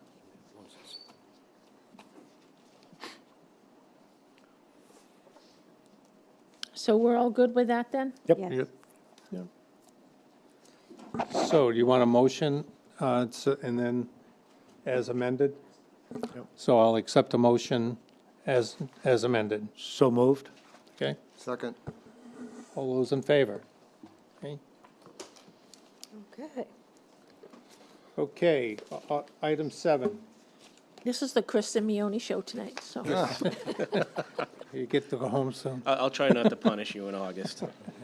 Get it all out of the way. Authorize the paving contract for fiscal year 24-26. So our current paving contract expired at the end of June, so we went out to bid, for the next coming 3 years. So in short, we had 3 responsive bidders, Shaw Brothers, Pike Industries, and Dayton Sand and Gravel. After we got the bids back, we looked at it, and based on the paving needs that we have coming up, Dayton Sand and Gravel was the apparent low bidder. We looked at Wiles District Road because Wiles District Road will be a little more unique in the paving plan that we have coming up because we are going to have to reclaim that road. So the reclaim number that, Dayton Sand and Gravel gave us was a little bit higher than Pike Industries, but after we did the math and the savings that you would have, in the paving after, it was still less money to go with Dayton Sand and Gravel. So, based on that, I'm recommending that we award the contract to Dayton Sand and Gravel. Motion? make a motion to authorize a contract with Dayton Sand and Gravel. Second. And Chris, can you just talk about our paving plans for this coming budget year and how these prices impact that? Sure. So, for the coming year, basically what we had was a lot of overlay work. So the section of Beechwood Avenue, Old Cape Road, Pearl Street, Elm Street, and a few of the sidewalks. Originally, when we put a budget number together for this past year, we were looking at about $80 a ton. We had been paying $76 a ton. We used a budget number of $80 a ton. It obviously came in, much higher than what we expected at the $92 a ton. So, based on our paving needs, had we been, at budgeted $80 a ton, our paving costs were gonna be about $341,000, with a $92.15 a ton, price that we just got back. We're looking at about a $392,150 paving cost. So there's a difference of about $51,150. There are a few things that we can do to offset that increase, one of which is, look at just how much we're overlaying. Typically, we would do a 1.5-inch overlay. But I think, on the roads that we have, we certainly wouldn't get hurt if we were to take that to a 1-inch overlay. And then that would kind of bring that budget number back in. Especially on Old Cape, it actually was a little thick on the first one. Yes, yep. So that would work well there. Yes, yep. So I think, we can make some concessions there. Part of the money that we had in the budget for this fiscal year was for the drainage work on Wiles District Road. I don't have any wood to knock on right now, but we have been fortunate so far that a lot of the ledge that we've run across, we've been able to remove ourselves. We haven't had to call somebody in with a larger machine and a hammer to break that apart. So, at this point in time, we are seeing some savings. Good. So there are areas in which we can probably make some concessions to make this fall in line. Great. Okay, it's been first and seconded. All those in favor? All right. Okay, consider bids and authorize the purchase of a new single-axle dump truck. Chris? Yes, so part of this year's budget, we had budgeted for a new 5-ton truck to replace our Truck 3. So we went out to bid on June 1st. We had several responsive bidders. We were looking to obviously keep our fleet as similar as possible, for maintenance reasons, for, interoperability reasons. We've started transitioning to the Western Stars. The low bidder that we had was O'Connor's, and the truck here is Viking Civs, so, that refers to the plow and the body that we put on the back. They were the low bidder at $247,573. And that is the truck that I am recommending and the supplier that I'm recommending. So I recommend that we go with O'Connor's for the $247,573. Is that also with the snow plow and everything? Yes, so that's the snow plow, the wing plow, and the dump body, and the sander equipment. And the sander? Yes. And I'll that entertain- was, budget-wise, was that? So, yep, budget-wise, so last year when we were budgeting for this, we were told by Western Star, like everything else, all the, vehicles have been rising dramatically, that we could expect a 6% increase. So that's kind of what we budgeted for. So we budgeted for $260,000. Nice. We were fortunate, came in, a little over $12,000 under budget, and just $1,000 over what we paid for the same truck this past year. Good. Good job. Entertain a motion. Make a motion to authorize the purchase of a new single-axle dump truck to go to O'Connor. It's a Western Star 47X for $247.57. Is there a typo there? 57.3. 57.3. 573. It's a mistake. There you go. Second. All those in favor? Okay. Okay, the next one is consider the granting the authorization of the Public Works Director to enter into the purchase and sales agreement for replacing a 1-ton pickup truck. I'll read this. We budgeted $70,000 for fiscal year '24 for the replacement of our 2006 Ford F-350 pickup. We sent out the bid in June and received no proposals due to supply chain issues. We ran into the same issue last year. Staff are requesting authority from the Select Board to purchase new Ford Super Duty 250 or F-350 SRW 4x4 within the budget parameters of $70,000. To allow the staff to be responsible when they can find a vehicle. Works for me. Look to me, I make a motion? Sure. Yeah. So I'll make a motion that we authorize the Public Works Director to expend up to $70,000 for the purchase of a new Ford Super Duty F-250 or the F-350 SRW 4x4 with or without a plow. Second. All those in, well, first, Chris, do you want to say anything about it? No, just like I summed up, we ran into the same problems that we did last year from a timing perspective. The trucks are coming in, they're on the lots, they're not there long. That's what makes it hard to, come to Selectmen's meeting, ask for the authorization, and then go back and enter into the agreement. So we're kind of just looking to get that authorization to, make those determinations on our own and enter into that purchase and sale agreement. You just can't get any bids really on these, right? No, I put that out, so I did talk to a few of the dealers. Right now, the order bank is closed for the new Ford Super Duty, so I can't even go and actually order one of those trucks right now. It's whatever comes in off the lot. We did have an ending time for this bid. I did receive a bid from one dealer after the fact the following day. The bid came in, and it was actually $300 higher than MSRP. So at this point in time, I had some discussions with other dealers that would allow us to buy at MSRP. So I think that's where we will likely end up. Okay, first and seconded, all those in favor? Aye. Okay. Award the winter salt bid. Chris? Yes, so we went out to bid to two different corridors this year. So Southern Maine Planning and Development Commission, sought a bid, as well as Maine DOT.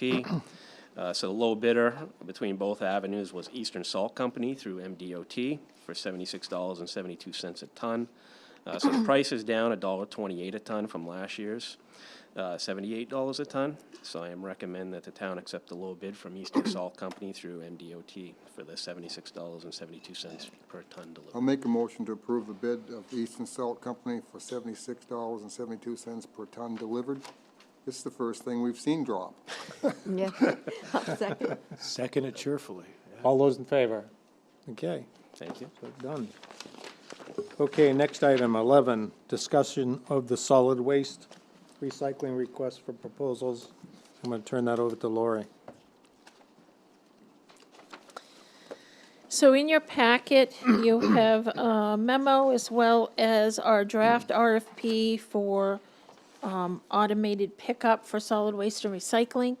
It was mentioned earlier this evening, the contractors who are doing municipal service pickup are moving to a fully automated system for a variety of safety reasons and a labor shortage issue, really. In order for us to move to this system, our contract ends in August of 2024, so a year from now. But we really need to be bidding that work out now, since any contractor we choose will need over a year to procure a truck for those services. So Chris and I worked on this RFP, and John Dykstra, as part of the Solid Waste Committee, assisted us, and we met with Casella, who's our current provider, on 2 different occasions to review thoughts about our bidding process and what are elements of operations that we needed to consider. So in this proposal, we have 2 options, one with weekly pickup of solid waste and recycling, and one with weekly pickup of solid waste and bi-weekly pickup of recycling. So right now, we do bi-weekly pickup of recycling. When we go to an automated system, everyone would have a cart for trash and a cart for recycling. So we thought it was worth our time to get a price on that, because that's a service that we've heard citizens are interested in, and it would certainly increase people's ability to recycle. We also budgeted for the funds to purchase the carts. So again, we would know we would have those ready to go for the service in the upcoming year. We've included an alternative A in this RFP, that the contractor provides and maintains all carts. So although we have the funding available, that funding could be carried forward if the selectmen chose that option in the future. One issue we realize is that the delivery of these carts to each and every homeowner, as well as the maintenance of those carts in the future for lid breaks, et cetera, it may be worth the town's time to have the contractor handle that. So we would like to get a price on that. We want to acknowledge that these carts are going to be in the 64-gallon size, so those are similar to what you see in Kennebunk as you drive those streets. We will have the ability to have some smaller carts and some larger carts, but really we want to maintain that as the standard. Part of the issue with the smaller carts is they are too light and they tend to go in the truck and you have to replace them. And the larger carts can cause some malfunction with the pickup. Can I ask a question? Yep. It's a good time. When I was looking at it, we're talking about, in a couple of these cases, and having the recycling also be in a large bin. Is that correct? Yes. One bin. So what happens to the, you go by recycling day, including at my house, you're liable to see bundles of cartons and so forth. So, and we're talking about big cartons and big bundles. And so are we saying now that all cardboard would have to be cut down to fit into, that's what we're saying? It does. That's all I want to know. And that's why we're really trying to look at the every weekly, because it's really the cardboard that It's I the think, cardboard. as I look around, it's going to be the issue. Yeah. So having weekly, and possibly if you have a lot of cardboard, the larger bins. Just cut it down. Yeah, cut it down, and fold it, yeah, Yeah. but yeah, it's gonna take a little extra work. No, I don't mind the work, today, there was a place I drove by and there were I know, stacks and stacks yeah, I of know, it's a big lot. cartons, Yeah. which they take now. Yeah, So that's just for those people who, it's gonna be true of the trash as well. Everybody, the trash. Nothing on the side of the bins, it's just Yeah. gonna be what's in the bin. what's in the which bin. is, Yep, Yep, okay. but That's all I we're really being forced to that, that's not a choice. Yeah, We're- okay. It's starting to Yeah, get complicated, really, it is. Yeah, More it's a and more pain, every it's year. a truly pain. Linda Anderson has her hand raised. Melinda, go ahead. Alan has his hand up. Okay. Oh, you. What? Yes, hi. I so appreciate that you guys are taking it to one every week, because I think that's really what we need to move to just as a society, to encourage people to recycle more. And if it's just trash every week, we always can tend to go to, what's easiest. So I think it's really important to keep thinking about going for every week. My concern is our Bryant Lane, we have 22 residents down here. So if the container is 60 gallons, I mean, how will someone get that to the end of the road? At the very end of the road is a single woman who's, gosh, I think she's at least in her she's in her 60s with a small Toyota car. So if we do go to the 60-gallon containment, are we also giving back the supplemental unit that used to be at Allison's and then back at Bradbury's, so that people could take their cardboard there to try and, maybe she would only go every other week because the cardboard could go somewhere else. So I want to make sure that you guys hear, I really, really appreciate every week, because I know I recycle. The apparel impact was so helpful. I just think we really need to strive as a community to do better than just throwing everything away. Amazon ships everything with cardboard. And, I can get a box with one small thing in it, but a huge box. I know it. So to get back to being able to take it somewhere, the cardboard, I think that would be really, we would be hitting the mark. So do we have any thoughts of adding those back? Thank you. It's problematic. There are a lot of issues with keeping it clean, proper collection, and it's a significant extra expense, unfortunately, even though cardboard is getting more valuable, to be able to remove those silver bullets. But it's certainly something that's still in the consideration. There's just a lot of complications when you dig into it. Alan has. Am I still on? Yes. Am I still with my hand raised? So it's a unit that has a cover on it, so it wouldn't get wet. So have we tried to approach any place to, get, it back? I understand that there's a cost, but we've just talked about huge amounts of money. And I know we've been spending huge amounts of money.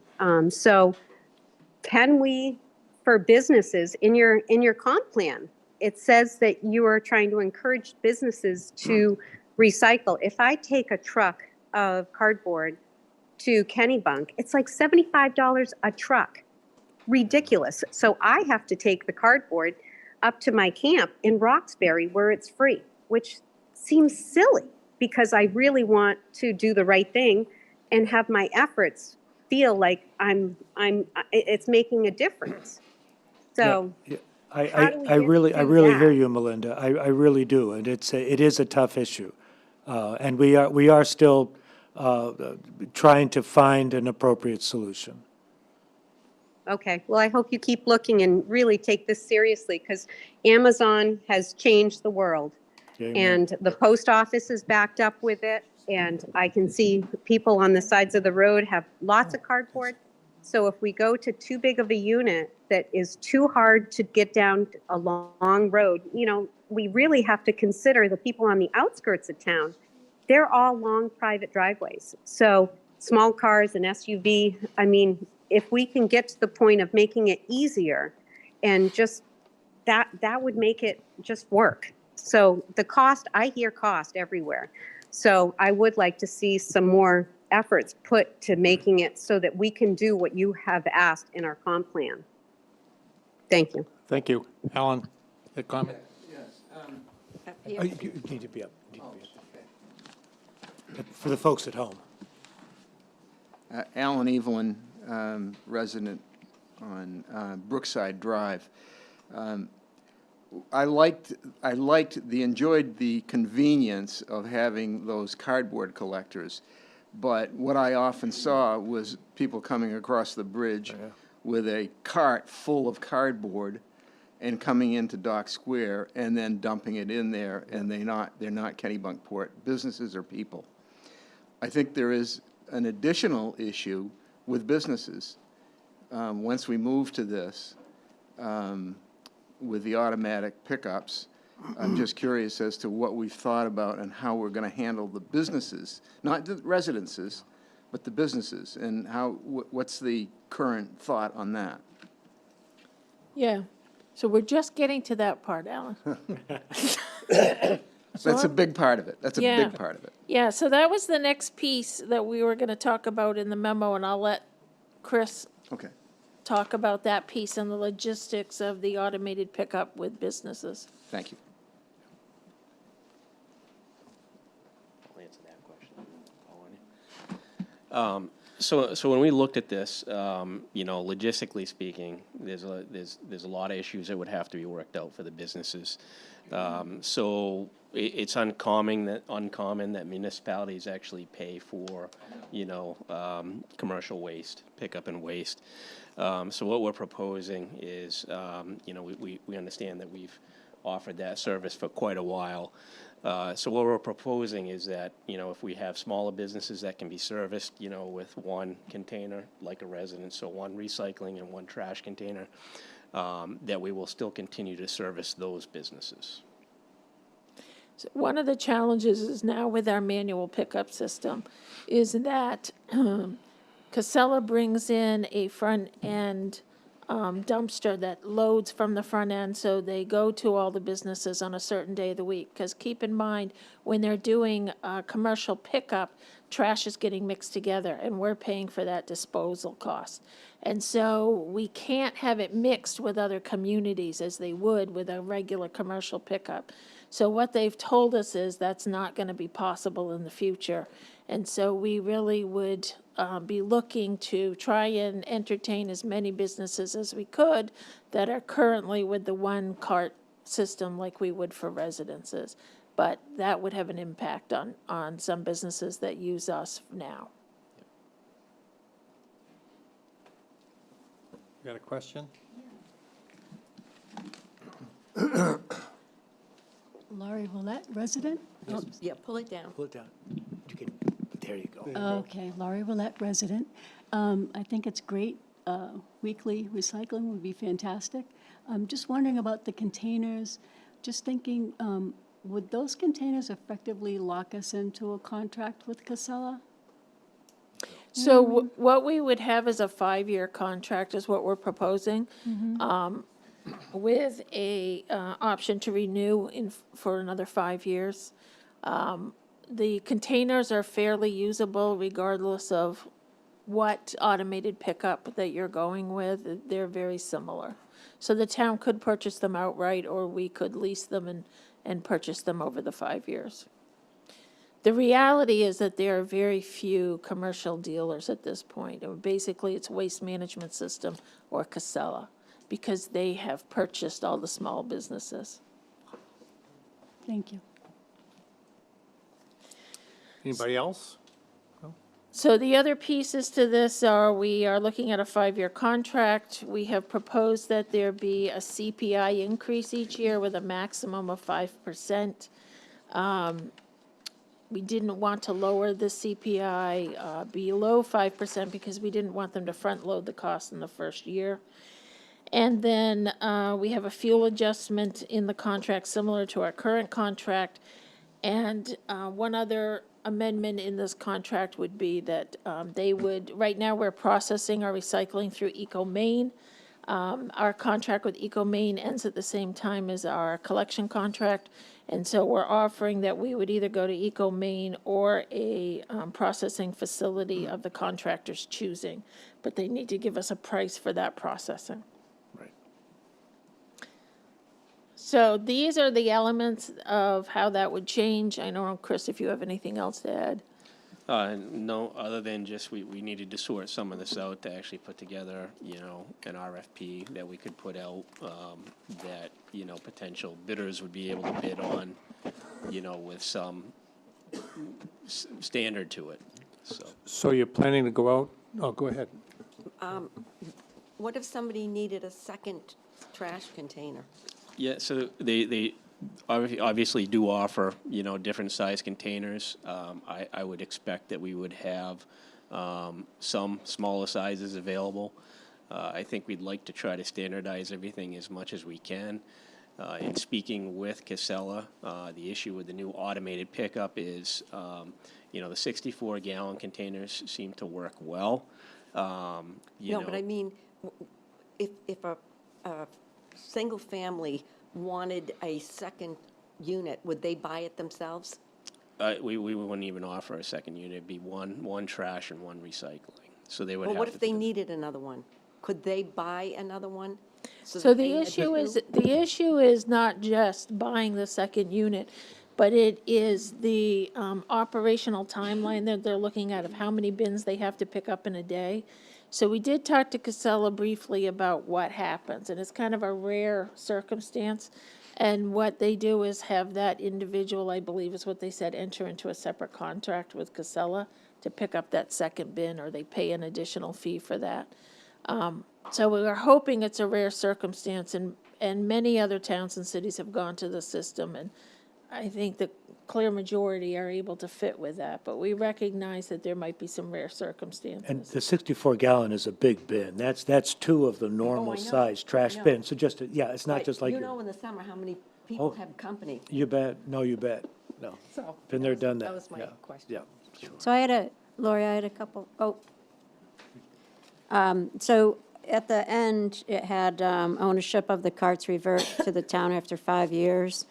So that's, that was on page 23 or something.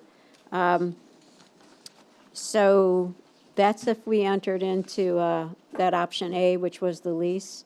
And why would we want the ownership of the carts after 5 years? Does that, when the contract renews, why wouldn't we want to just release Parts. the carts? Because we wouldn't want, after 5 years, the probability of these things being damaged or covers being near to cracking and, Right, I think we would just look at the cost of maintenance versus the purchase.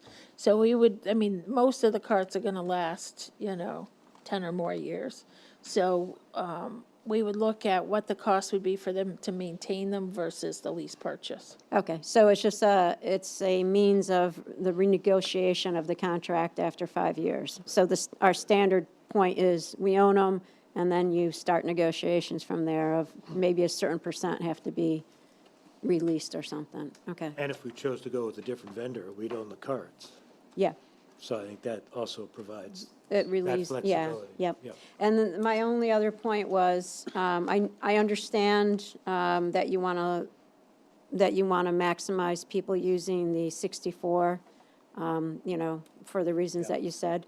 But if somebody requested the smaller one, because I can think of ourselves, situation without a garage, having to go upstairs. Right.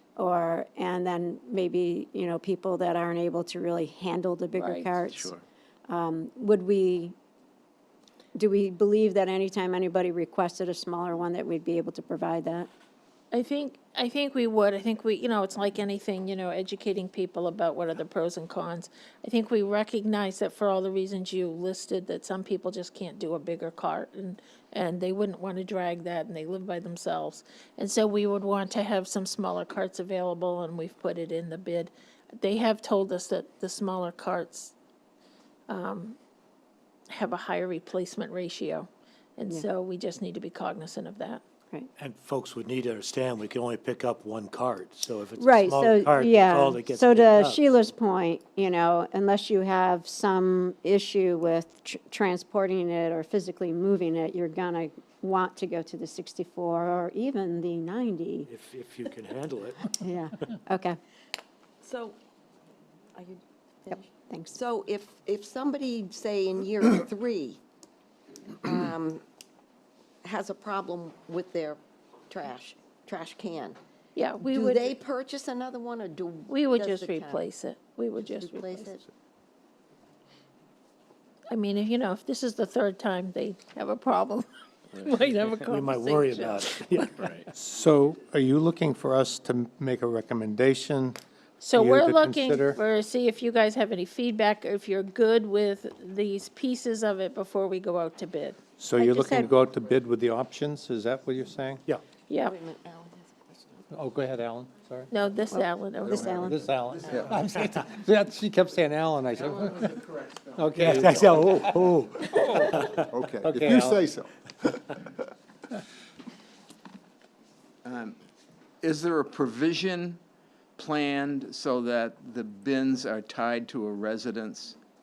In other words, the number on the bin, you know, Right. Yes. number 2044 or something Good like that. question. Yeah, each one comes with a code, and our goal would be that the code is tied to a residence. It's a number. scannable code. Okay. Oh, scannable, so not visible to the owner. I think it's visible as well. It's usually like a barcode, and then it's also a number. Has the numbers there. Okay. You have all to right. get out your magnifying glass, but you could see it. Yeah, And and, you probably can take so it's okay to put a Sharpie and put Allen's. and by the way, when we lived in California, they were very strict about it. You got one trash bin a week. Oh, yeah. That was it. And no matter whatever you did with your trash, you only got one Yeah. bin, so. It's the cost driver. I mean, that's Exactly. what the contract, that's what you pay for, Yeah. so that's. But you can always get private trash Yes, collection. exactly. If you need 2 bins every week, you got a contract to get it. Yeah. So, thank you.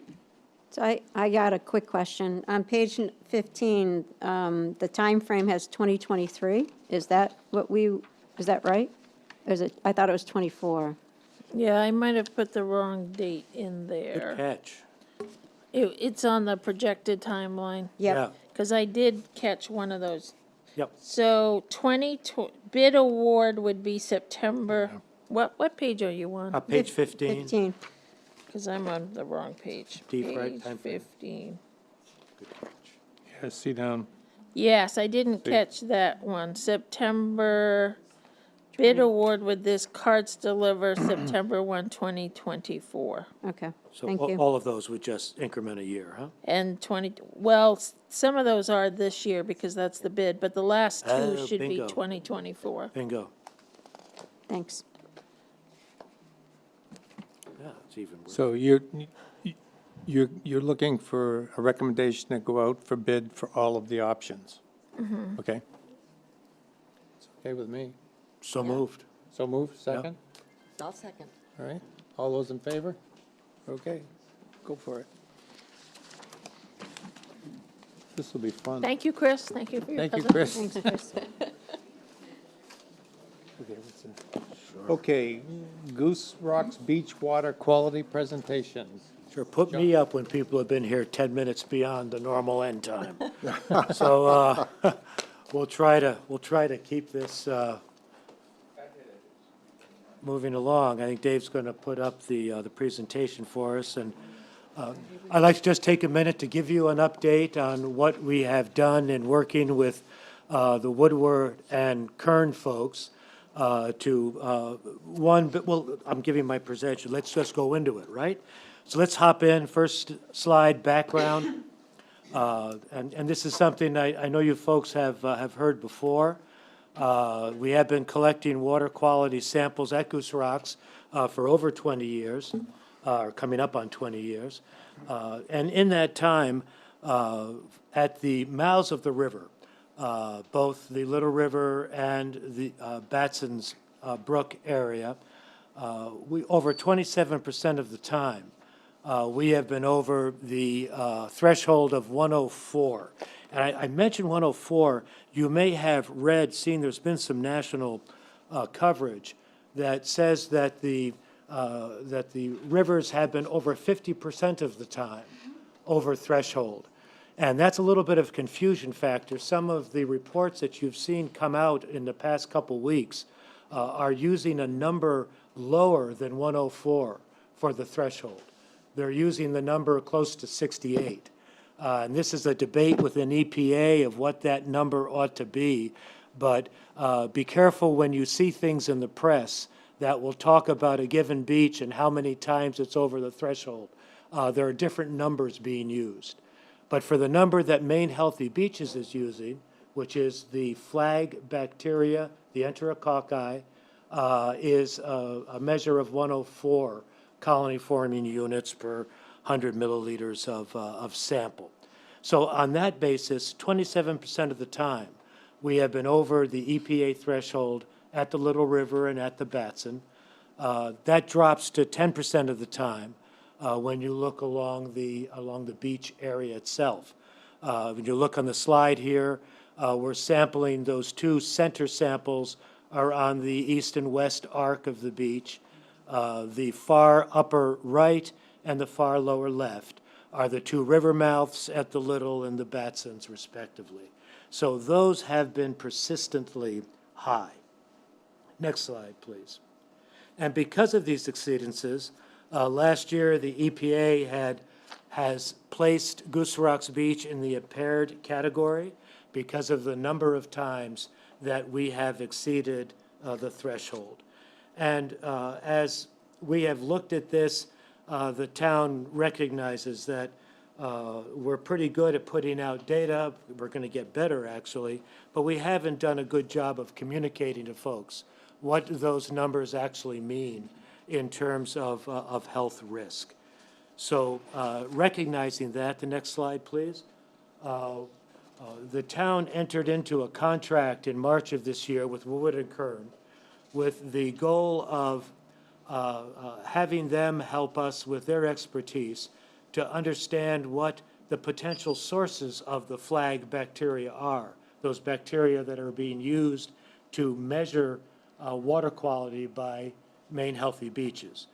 In Maine Healthy Beaches' own documentation, they explain that these are not the bacteria that will necessarily make you sick, certainly not at the 104 threshold, but rather they're used as an indicator. They use the term fecal indicator bacteria. I like flag bacteria, it sounds better, but it is saying the same thing.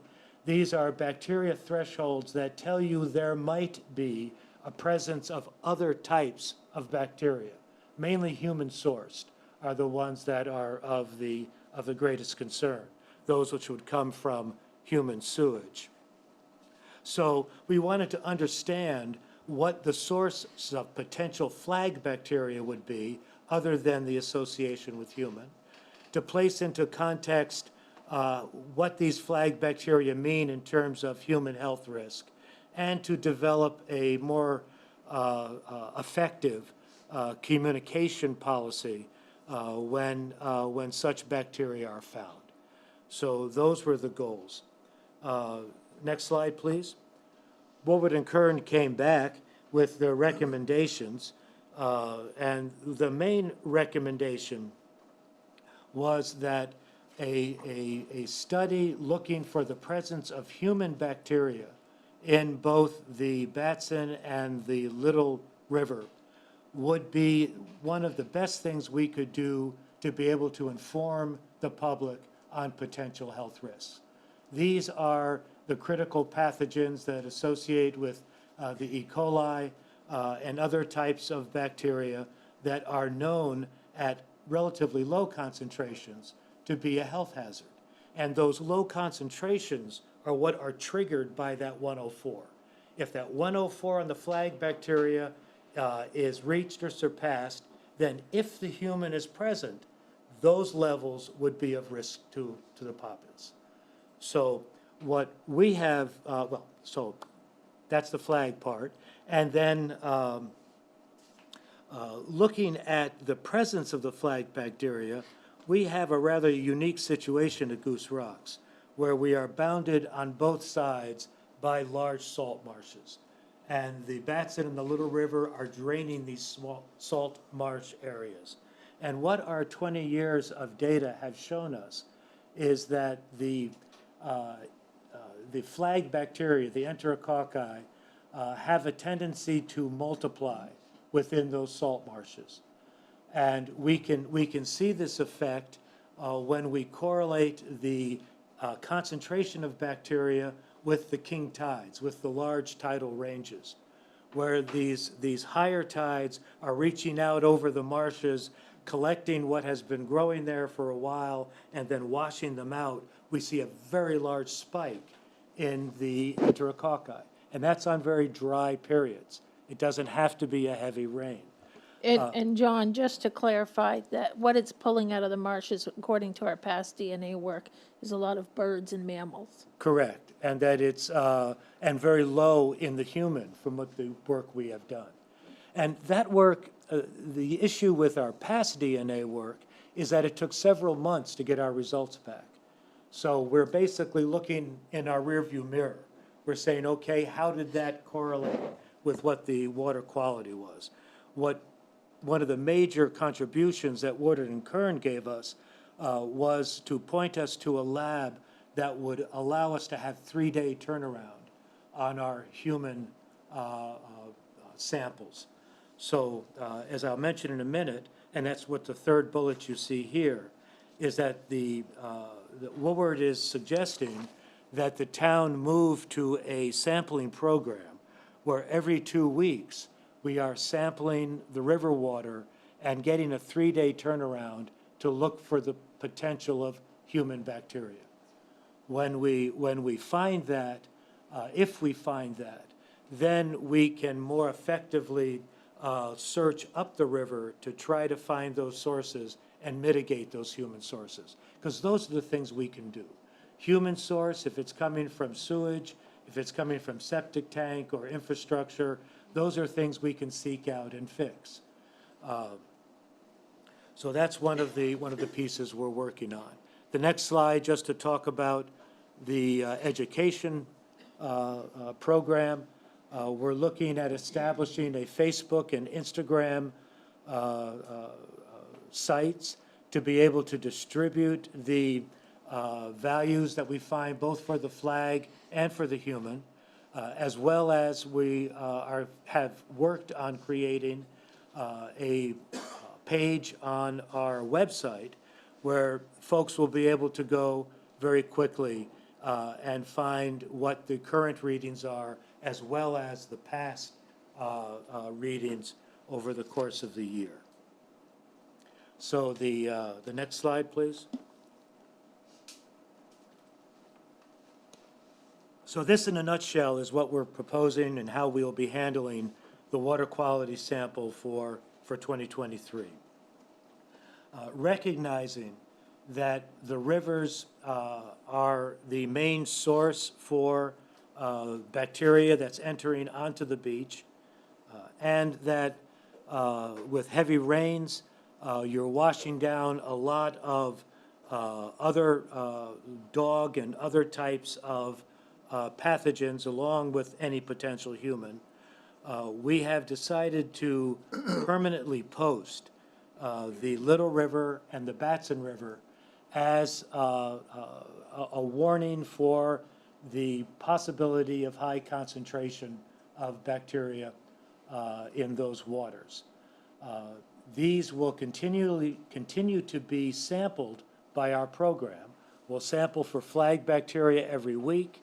We'll sample for human bacteria every 2 weeks. But as far as notifying the public to health risk, we're simply saying you need to be aware that these river areas have the potential for a bacteria source. Folks will be able to go again to the Facebook or to the website to see what the current readings are. But in the main healthy beaches scenario, these beaches need to be permanently posted. So they would be posted as cautionary to avoid swimming in the rivers and water contact. On the main beach, at those two sites, both on the East Arc and the West Arc, we will continue our twice-weekly sampling for the flag bacteria. We will follow the main Healthy Beaches protocol to post whenever we get a second reading that exceeds the 104 threshold. And those emails will go out to notify people that they are over the standard 104. As part of the permanent posting of the rivers, those will no longer be carried on the main Healthy Beaches website. They will be on the town's website, but not on the main Healthy Beaches website. So that's basically the plan for 2023. And I'd be pleased to entertain any questions. Yes? Hi, John. I'm Charlie Tremblay, resident Cape Porpoise on Boatson Lane. Yes. The information's great. Have you guys already done some benchmarking against similar areas? I mean, if you think about Mousom River, Spurwink, none such, they're all big estuaries, marshlands that empty into it. I mean, so does the data comparable to what is seen in those areas? They are. They both show very high values when there's been high rain, and that you'd certainly expect. And the town does put out notices whenever there's high rain for just that reason. Okay. You look at the wells. If you look at the mouth, there's one site that's really just an FYI site, so it doesn't get posted. But they show exactly the same phenomena, that at a king tide, you're going to just guaranteed to have high flag bacteria. At a low tide state, you're going to get the high flag. If you sample it on a mid tide or high tide, far less probability of getting a flag. And this is part of, well, go ahead. But yeah, Okay, no, exactly. good. I just wanted to make sure, because it's like sometimes we can just look No, narrowly, we have. as long as we're looking broadly to see that it's not different in other places. Right, Great, right. great, thank you. You bet. So John, on the 27% on your first page. Right. Can you talk a little bit of how much has already been tested or how many instances we've had with human DNA? Because I think Yes. that's where a lot of people are thinking, hey, we've got, It's important. yeah. Yeah, in 2018, we've been testing for human DNA, but it was really quite spotty. Again, now we're going into a very aggressive test. But in the past, we'd have 5 to maybe 6 samples taken on the two rivers. And what we found in 2019 and 2020, there were high human hits. And again, this is looking back, because we had months before we could see the results. But in both those cases, they were in tributaries. One was in Tyler Brook in 19, and in 20, it was in the Beaver Pond Brook. And in both cases, there were known septic issues. Actually, they were connections. They were sewage. One was a broken pipe that came out of a home into the sewer. That was at Beaver Pond. And the other, I forget what the event was, but at Tyler Brook, there was a known break in the sewage. So it gave us confidence that we were catching those, but we were catching them months after they occurred. And this is, again, why we're going to this twice weekly.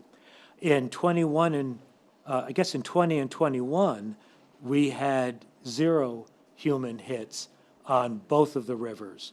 And then in 22, we had at the end of the year a small hit at Batson's Brook, at the mouth of Batson's.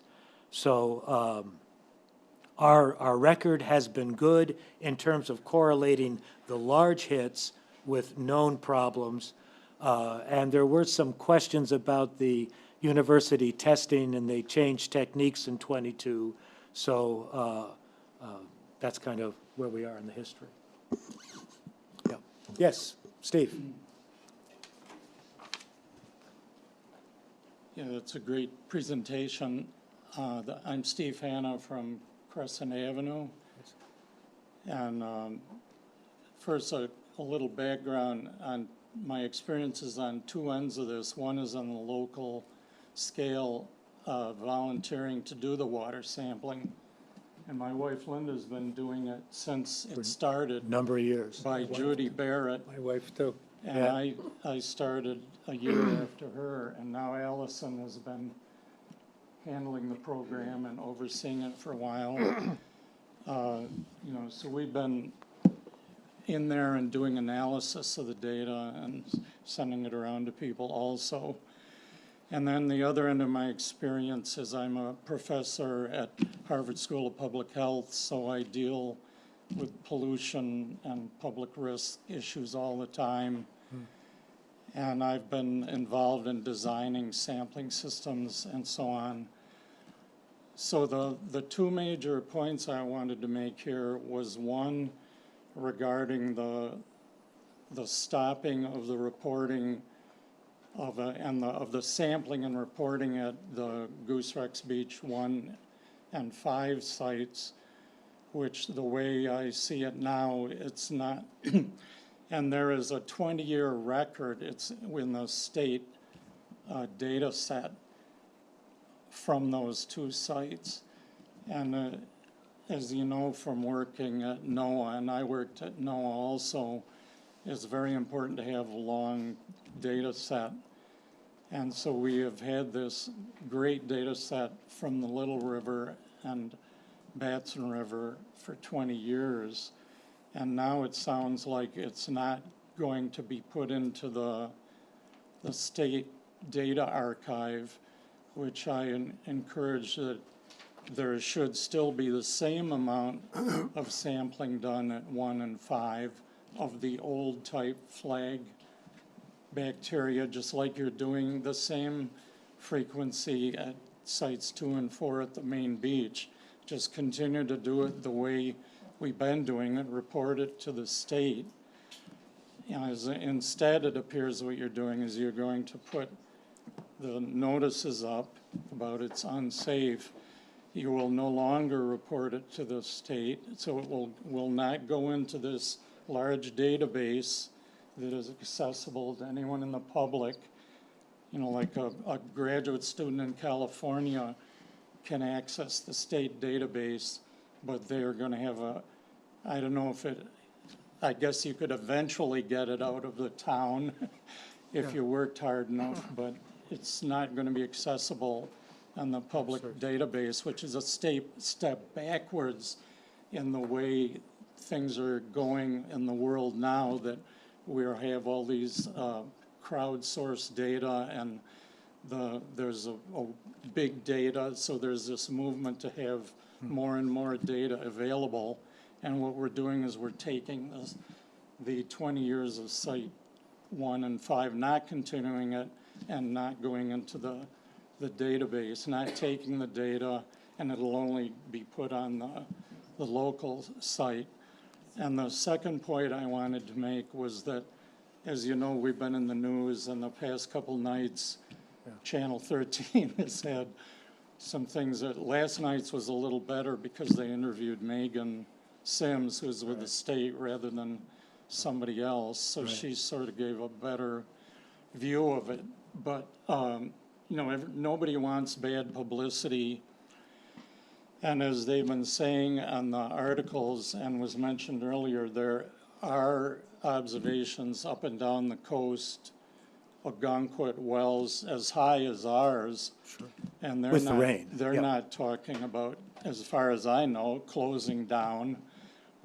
Basically what we're doing is closing down, and what you run the risk of is it's having really bad publicity, because, you know, a sort of headline I can see now is how does Kennebunkport deal with this reporting of high values of enterococci. How they deal with it is to stop sampling it is the answer, and stop reporting it. So that I can see that appearing on the news. Once they, if this goes forward, and I urge it not to go forward, that I urge you to continue sampling at those two river sites at the frequency that it has been of the Enderkokai. Continue that sampling and continue putting it on the database. So that's my main point. Appreciate that, yeah. We are sampling. We are not we are sampling in the old protocol of once a week rather than twice a week, but we are sampling. And that data is made available to Megan. It's the state that's choosing not to post it. So that's basically, I mean, the data are there. And we are also increasing our DNA, our human sampling, which really is what is critical to the health in the river. Well, you The said- town's taking the responsibility, I think, of taking a step further than really any other town up and down the coast. Well, I agree that this step further with the DNA sampling. That's is what's something- important. However, I asked Megan about this a couple days ago, and she said this is entirely the town's decision, not hers. In terms of closing those two rivers because of the frequency at which they both, one, are showing, and two, as you know, those numbers are not dependable at all. They fluctuate all over the place, not just with sampling, but also with tide state. We are sampling at every different tide, and you can go the next day at a different tide, take that sample. It tells you nothing about the safety. We are fooling people in terms of what we put out there. The fact is that if you are really worried about, if you're immunocompromised, if you're worried about small children, do not swim in those rivers, especially at low tide. And you know that that's true. And that's really the message we're saying to people, is that these rivers, if you have those concerns, are not where to swim. You're saying I know that it's true, or just Hey, generic? hey, guys, Sorry. hey, guys, all right, let's try to wrap this up, Fair please. enough. We did- Okay. I've made my two. Yeah, my you two got your points. Thank We heard you. And the Yeah, gotcha. comment about Megan, I asked her specifically. Okay, I don't know Megan, so, but you guys talk it out and duke it Yeah. out somewhere, because I don't know him. But listen, thank you very much for the information, though. And then, John, Yep. would you follow up? And I shall. yes, please, make sure we do it? Yes, we know it. Yes. Maureen Summers, I'm on Wildwood Road. And I think what Steve was trying to say is what it appears, and I could be wrong, but it's not giving full transparency, is what I believe he was trying to say. That maybe testing all 5 areas and posting all 5 areas. Is there, and I'm not sure about this, so I'm asking for clarification, but going down from the 5 areas to the 3 areas and reporting and keeping in the program of safe beaches for the 3 areas, are we asking for the $5,000 to continue to test the other 2 areas? Is that what the money's for, or is that something different? No, the 5,000 is. I wasn't really sure. That's fair. The 5,000 is for DNA testing.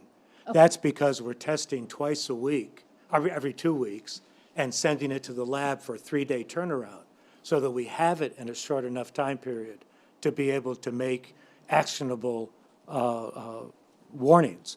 Because if we get the human, we will send out, obviously, an additional warning that that it's an elevated human, once we establish that there's a consistency there.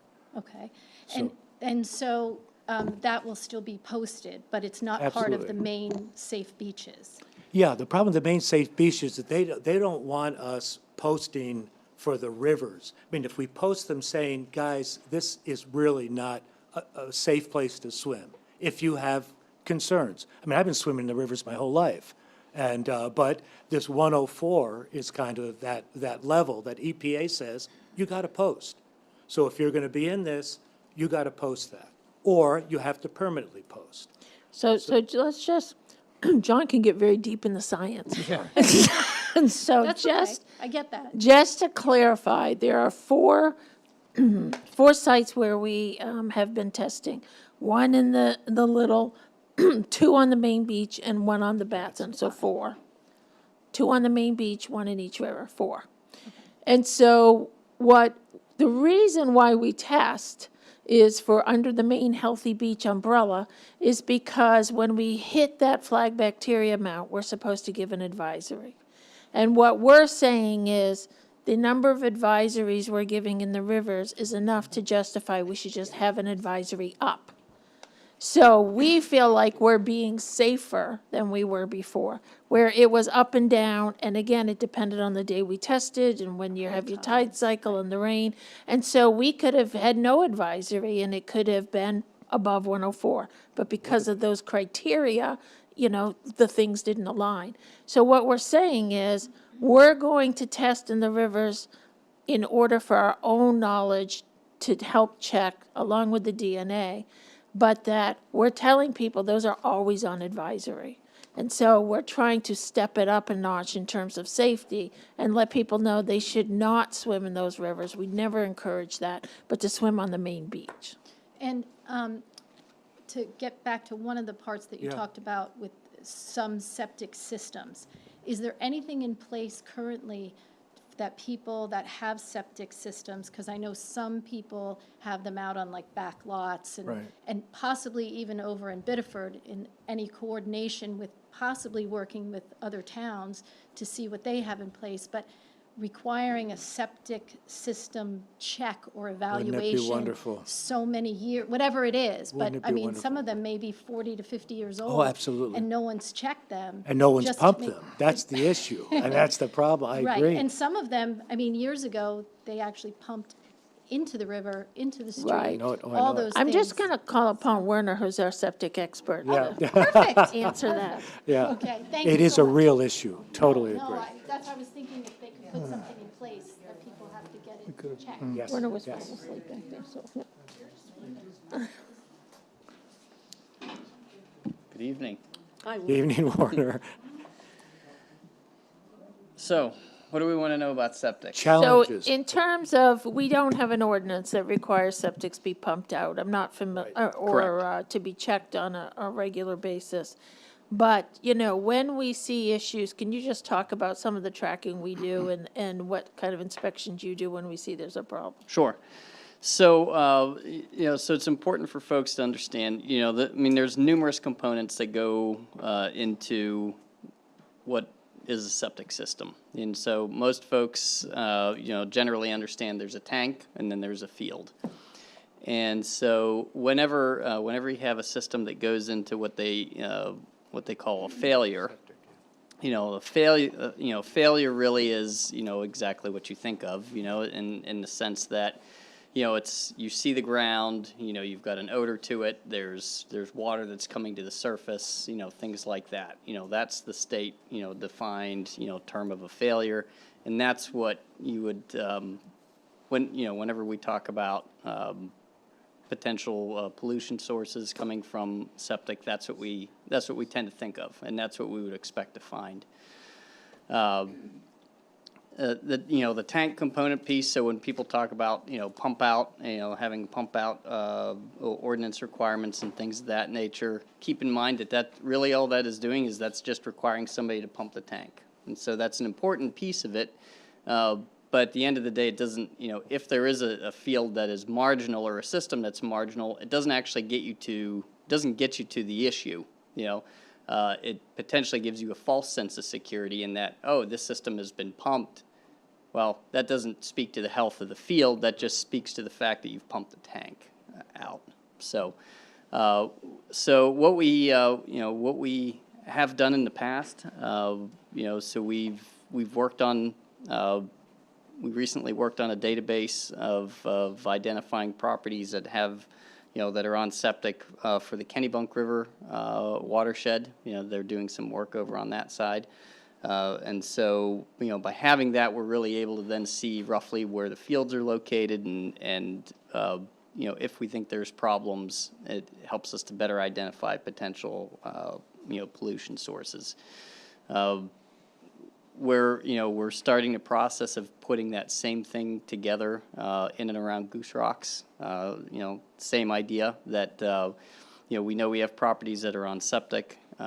If we, and I think this is where the DNA piece of this is really important, is that if we know we've got these high exceedances, then it, that potentially allows us to narrow into, a better geographic area. Then, then really process-wise, the properties you'd be looking at are really those ones that have those unknown fields, the ones that maybe were put in, in the 70s. Are we interested in getting into an investigation on properties that had, had a system put in, in the past 10 years? Probably not. But those, really what we've seen, it's been the properties that have had the unidentified, or the old fields that, that weren't regulated. And not- we would not the newer use that ones. database we're developing to help us identify if we have human DNA hits. That's correct. Where those Yep. potentials could be as we continue to investigate further upstream. That's right, yeah. So a lot of folks sometimes hear about, so you made reference to, pipes going into the water. Goose Rock's had those, had some of those. Cape Porpoise, I know, had a lot of straight pipe discharges a long, long time ago. Those have all been, eliminated. There, for a little while, the state permitted what they called overboard discharge systems, and that was where you had a tank, you didn't have a field, but it would go through a sand filter system, and then it would discharge to the water body. We don't have any of those left in Kennebunkport. Oh, I take it back. There may be one or two that are left, but those go through a licensing process with the state, and then anytime those properties ever sell or transfer, they have to go through a pretty strict alternatives analysis on whether or not those can be replaced. And so, yeah, we have very, very few of those left. And ultimately, where we've seen, human DNA issues are not around any of those areas. So. Thank you, Werner. Yep. Okay. Oh, we have another Item question. we had another question? Okay, sure. I'm Linda Hanna, and from Crescent Avenue, and one of the original volunteer, and I want you to all realize that it's been volunteers that have been collecting the water samples for the last 20 years. Long time. Anyway, Megan Sims is from the Maine Department of Environmental Protection. She's the Maine Healthy Beaches Coordinator, Bureau of Water Quality. Okay, so she sent a message that says this, it's answering on the 11th, whatever date that was. The decision to discontinue monitoring, and I'm quoting, and posting public health advisories as part of the Maine Healthy Beach program at GR1 and GR5 was made by the town of Kennebunkport. So that tells me that the town of Kennebunkport made this decision. I'm also discouraged because you did this mid-season. You hired somebody, you liked what they said, okay, fine. But you're doing this mid-season, and instead of having more data, we have less data. I really oppose to testing. Instead of, you're doing it every other week? No, DNA is every other week. Every Okay. week for enterococci. The enterococci, we have been testing at the rivers twice a week. Recently. Recently, that's true. Okay. Most of the data was once a week, but that's So now we're okay. not going to do that anymore. Yes, we So are. we're No, going- yes, we are. We're doing it once a week. No, because Robin just tested this week. And it, Right, no, you're not wrong, John. I'm wrong that we're testing once a week for I got the enterococci? schedule from Allison, Allison. The rivers once a week. for enterococci. Once a week. Yes. So that's we're what I said. going backward. Instead of testing twice a week, we're only testing once a week. We are And we were testing always because we are taking- posting it. You're testing, go ahead. Go ahead. Yeah, you're correct. That's not what it says in the message. We're testing once a week Correct, instead of twice a week. correct. and we are not doing the second sample, what's that called? Duplicate sample, which we have always been doing. So we are going backward. And I But think the that's issue- kind of sad. The issue with the testing, the reason for the testing in the rivers was to give advisories. And we're giving advisories all the time now on the rivers. So what was the data for? We're collecting data for an outcome, right? And what was the outcome for the data? And I don't understand what you're getting at. You're okay, now you're saying we can never go in the rivers, is what you're telling We people. are saying we encourage people not to swim and have contact in the rivers. That is Right. correct. And that's not necessarily true. And what John said about, well, sometimes it's at low tide, sometimes it's at high tide. We've had these discussions for years with the Maine Healthy Beaches. And what they want is a variety of tides so that they can get different data. Because when we do this, obviously we write down what the tide stage is. So that's another important part of it. And in your numbers, did you add in the retesting? Did I add in the retesting? Yes, those are all the samples that were taken and tested, yes. But in the retest? In the retest, in the second test, not the lab dupes and not the field dupes, but anything that wasn't a dupe was added in that data, you bet. Okay, because it was always another day. It was always a different day, sure. A And- different tide cycle, different, you bet. An So hour it was different. easy to get a different reading because it was always a different tide cycle. So, I Well, mean, there's a exactly. lot of, and if anybody's been paying any attention, why is there site 1, 2, 4, and 5?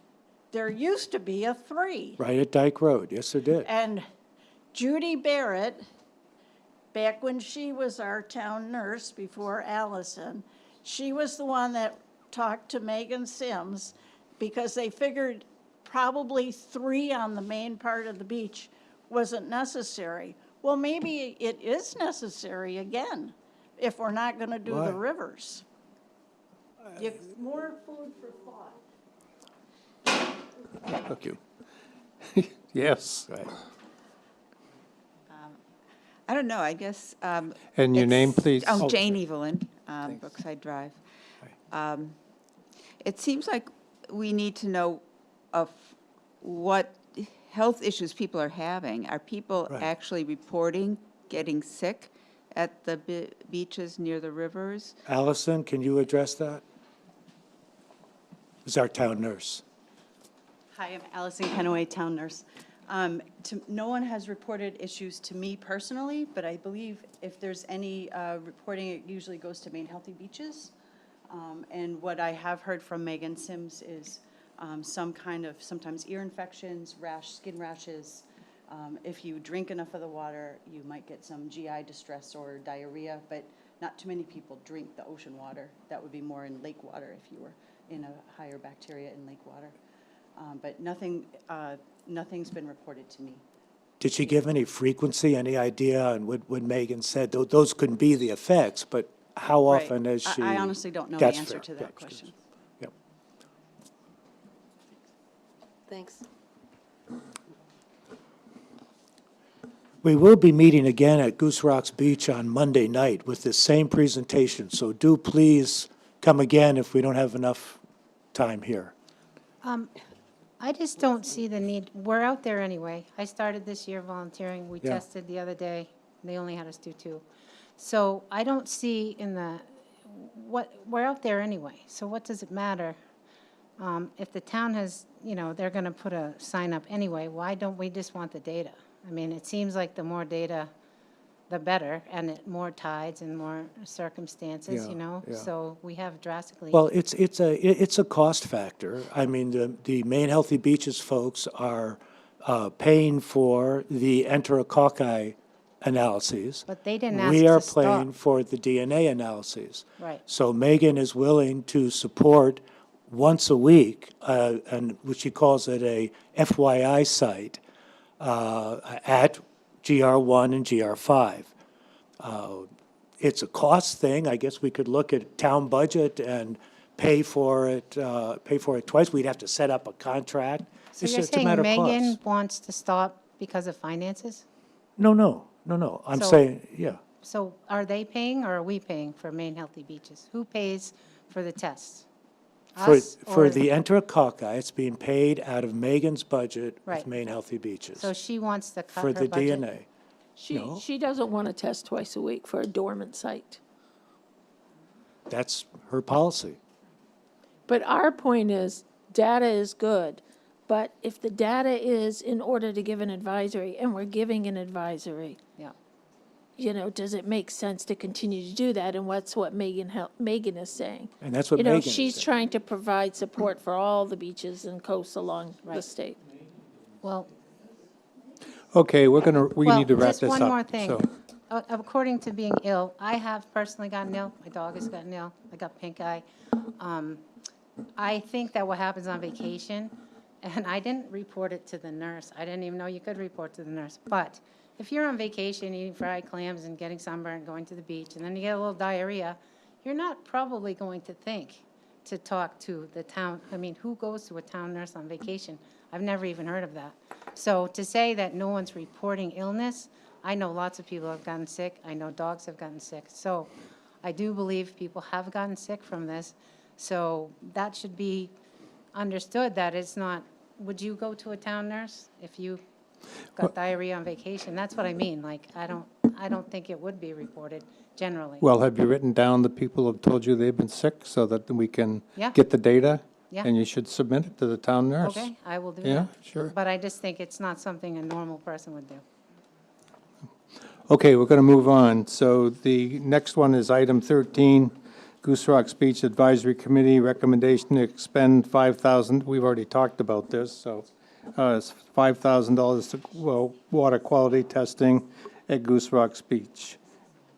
John, So moved. Second. all those in favor? Aye. Thank you. Okay, Goose Rock Beach Advisory Committee recommendation to place a sign at the intersection of Dykes Road and Kings Highway directing parking traffic to the left, to the east. Who's handling that? So at the last Goose Rock Beach Advisory Committee meeting, the committee asked, again, they came before the Board of Selectmen last year with the request that a sign be placed at the end of Dyke Road where it intersects with Kings Highway that would direct people to the left for parking, to the east.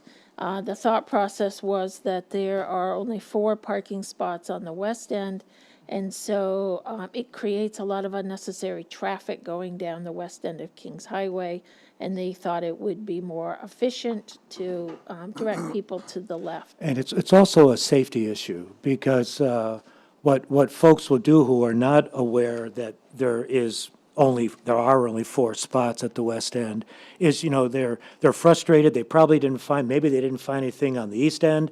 They drive all the way down, they're full, they turn around, now they're really frustrated, and they drive faster than they should, heading back towards the east end to try to find a spot. So it's a real safety issue. I think we had this discussion before. When I see parking, I'm looking for a parking lot. Well, then they won't find a parking lot. They know about beach parking. It's They're gonna- posted everywhere that it's So they're permitted. going to go to the end, and they're going to look for the parking lot, they're going to turn around and come back thinking that they missed it. So I, That was our discussion last year, Yeah. you're right, exactly. so as an East Ender of the beach, I'd like to speak. So I actually have, Or So- if you want to put a sign up, put only street parking only. yeah. That'd be great. So I have a Mary couple. Beth had I have a couple concerns here. One is that we should be very diligent about the number of signs and really what we want people to pay attention to. And again, this is only for maybe a couple months out of the year that there's actually beach passes and parking. So I myself would hate to see a permanent sign go up for a few months. To John's point, I live on the east end of the beach. I live on a private road. The the west end of the beach, I can ride my bike down the middle of the road. I can ride my bike down the middle of the road with my eyes closed. If I attempted to do that past Jeffrey's Way on Kings Highway, I would be killed within a second, because the amount of parking we have on Jeffrey's, on New Bedford Road, which goes up beyond the bridge, and then we have parking on Kings Lane that goes to the little bridge at Little River and extends beyond that, and people cram 7 cars into the marsh area. And then when they can't park there, they do get frustrated. And what they do is they don't drive down the public road, they actually go down a private road now and turn around. So I would actually turn this around and say, what I would like to see as a beach resident is that we rebalance the parking between the west end and the east end. That's a total, No, but hear me out here. We are causing a congestion. So if you're going to come, if there's concern on the west end, because they're concerned that there's 4 legitimate spaces at the very end of the west end, and they're concerned about some traffic going down there, then I invite them to come down to the east end and see how much traffic is there at the corner of Jeffrey's Way and New Bedford Road, where accidents are almost happening daily because people are dropping people off at Jeffrey's Way. I would rather us or the beaches committee to do a rebalancing look. And no, is it easy? No, because I know there's a lot of history here. But let's not put the sign up. If we want to do something, let's look at rebalancing the flow of the traffic between New Bedford and Dyke Road, and even put maybe 7 more parking spaces down on the west end, and there would be 11 spaces down there for people to park at, not just 4 at the very end. Thank you. Well, we discussed this Must last be year. the East End people. We discussed this last year, and what Sheila said was the major comments we got was, if people turn left going east, they're expecting to find a parking lot, and we voted it down last year. I'm not in favor for it this year either. Well, then you should make a motion. Or Well, not make I it. need to make the motion. I need to make the motions. Let's do this right. I would like to make a motion that we place a seasonal sign, not a permanent sign, that would say street parking to the left, because that indeed is where 98% of it is, and it's a different issue about whether we should rebalance it, in my thinking. It is what it is today, and we maybe should look at that. That's But- going to be my motion I'm going to make but after that's yours. fair, that's fair. I mean, maybe we should really look at that, but it's really not the issue. Today is what today is. There are 4 parts, and it's not the amount of traffic, it's the speed at which they travel. So what's your motion, John? All right, there you go. No, you make a motion, then you open it up We for make a motion discussion. and we open it up. So that we place a seasonal sign at the end of Dyke Road that says street parking to the left. And that's my motion. If we don't get a second, it doesn't go beyond. Anybody have a second? Done. Done. Motion fails. So I would like, Robert's wonderful. All those opposed? No, No, don't have to. No, it No, didn't even, no, there's No second. Do you want to let Maureen speak? but you She would still. can, like Maureen to can speak. still speak. Since we brought up parking, can I just make Yeah, come on. one, it's very nice, it's just, I did a walk with the proposal, and I walked the beach, and one of the things I noticed is that it's inconsistent. So the signs say parking on all streets with a sticker, right? That's not necessarily true. If you go to the West End, it's narrow, of course, but everything says on the entire road of Dykes on the West End, there's yellow lines on the right, on both sides of the street, and it says no parking on pavement. And a lot of the streets in Goose Rocks have no parking on pavement, fire lane. But then I went to look at the beach use agreement, and it says there's only 174. 172, yeah. 172 spots. It doesn't say 172 marked spots. So the beach use agreement says one thing, and then the town signs say something else. So maybe the town signs could say parking in marked spots only with the ticket, you know, with the. Of course, some of them aren't marked, though. When you go up Dyke and you go up New Bedford, those aren't marked, unfortunately. Maybe they should mark them. Yeah. I don't know, I'm just saying it's Yeah. very confusing, and you could go down the West End, and most of them are private, but Norwood is not private. I don't see people why they would actually park there, but you could. Then on like Bel Air and Wildwood, which is what happens, to your point, is people get frustrated and maybe they speed a little bit on the West End. They're coming down around, they can't find anything, they're coming down Wildwood like there's no tomorrow. And there's nothing on Wildwood that has any kind of no parking on the pavement, there's no yellow lines. It's very unsafe if there's a fire truck or any kind of emergency vehicle that needs to go through. Most people do park on their lawns, but there's nothing precluding anybody from parking, especially July 4th weekend, from parking on Wildwood. And that's something I think we should look at. Maybe a compromise is possibly playing only in marked areas and having the signs all be consistent. Just my 2 cents, Good thought. you know. Thank you so much. Appreciate it, thanks. Thank you. Okay. Number 15. Number 15, I know, I've lost place, I've lost count. So, website project update. How can you leave Janina. already?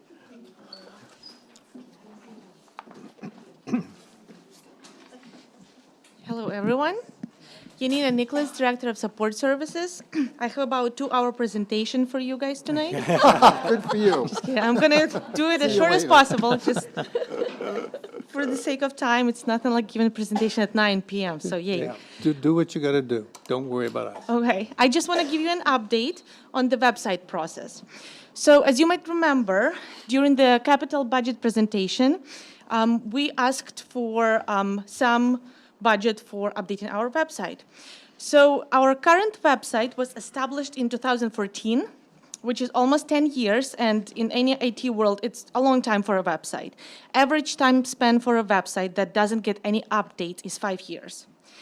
So about a few years ago, the town decided to create a committee that would look into updating the website and talking to different vendors. The committee consisted of town employees, and they've done amazing job. They've done so much research. They talked to so many vendors. But once we got to the final point, we realized that the approach was a little bit wasn't perfect. When I took over the project, I decided that maybe we should ask residents what they're looking for in our website. So we sent out survey and asked for a feedback on the current website. We took that survey and decided to create a committee that would consist of town residents and business owners. So I currently have a committee that consists of people who work in communications, marketing, PR, some IT fields. It's a fabulous committee. I received a lot of feedback. The goal of the committee was to create an RFP to send out. So we met a few times. We met 2 times. I gave some homework to each committee member, and I wanted feedback on how they find things, or what would be their favorite website, or what things they like and dislike about our website. And I received a lot of valuable information, and I put together an RFP that we released this past Monday, so you can find the RFP on our website. And just to give you a timeline on that RFP, as I said, it was released on Monday, so July 10th. We are hoping to receive proposals back by July 28th. It's summer, so we decided to give a little more time. Usually, I think it would be about 2 weeks, but a lot of companies, a lot of people go on vacations. So July 28th would be the deadline for those at 2 p.m. You're welcome to stop by the town hall and see how we'll be grand opening of RFPs. So after that, I'm hoping to gather the committee again, and we will look through each proposal, look through the budget of those proposals, look for every information that we possibly can, and we will try to find, we'll talk to vendors, and we will try to find the top vendor. at that point, on September 14th, I will be presenting the top choice to the board. And that's kind of where my timeline ends, because I don't want to, wishful thinking. I don't know if you guys will approve it or not. And at that point, I will present next timeline if you will be okay with the top choice. And if not, then we will circle back and we will try to do a better job. And our goal is to have the new website up and Up by when, yeah. operational by June of 2024. Oh, that's good. Yeah. Excellent. Yeah. That's right, yeah, so we sign a contract yearly, so we have enough time. Lori and I discussed a longer timeline, but again, it depends on where we will be as of September 14th. And, Because we don't want to pay again in July for, yeah, if we will not do it by July 1st of 2024, we will be paying the whole next year for our current website. Okay. So, do you have any questions? No. So Okay. we're looking at June Sounds like it's 2024? You said 2024? June of 2024. Okay, yeah. Marvelous. Yep. Marvelous. Good stuff. Okay, thank you. Good luck with you. your RFP. Oh, thank you. Okay, discussion of the long-term strategy subcommittee. Mary Beth. Okay. All right, so last time we met, we talked about proposing some long-term strategy subcommittees, and the purpose of that is to look at some of the town core services and determine if we need, given because of shift and changes within resources and cost constraints, if we needed to do some changes in the strategy itself. So we thought that we would cull down the focus and not try to boil the ocean here and really go to where we thought we had the first need for this deep dive. And this is within the fire department would be the scope of the committees in the first place. So the reason why we would be focusing here is really because as we talked with the chief over the last budget review, he is looking at a full volunteer organization and then what might be happening to that type of organization, within the next couple of years or so. So the committee goals, again, we start within the fire department. We would define the current function and future functions of this fire department to meet the budget and community delivery expectations. We'd identify any resource constraints or resource cost issues that would impact the delivery expectations or significantly negatively impact the town budget now or in the near future. And we would work to develop strategic proposals to resolve these. This could result both in short-term and long-term solutions. And then propose fire department's strategy changes, if applicable, with cost implementation timeline for the review by the select board. In scope would be our fire department to start us off, and then other core services regarding long-term strategy committees may be brought forward to the select board for approval at a later date. Required committee members at this point, and the initial committee to kick this off would be the town manager, the fire chief, 2 members from the select board, and then the start-off real task here would be to assemble the committee process timeline, really define the broader committee team, and then the goals, a little bit deeper dive in the goals. We'd like to kick this committee off in the October timeframe, and then run it for about a year. Questions, concerns? Questions, concerns, anybody? Well, it sounds needed to me. I think it's great. Fire chief's here. Yeah. You okay with this? Good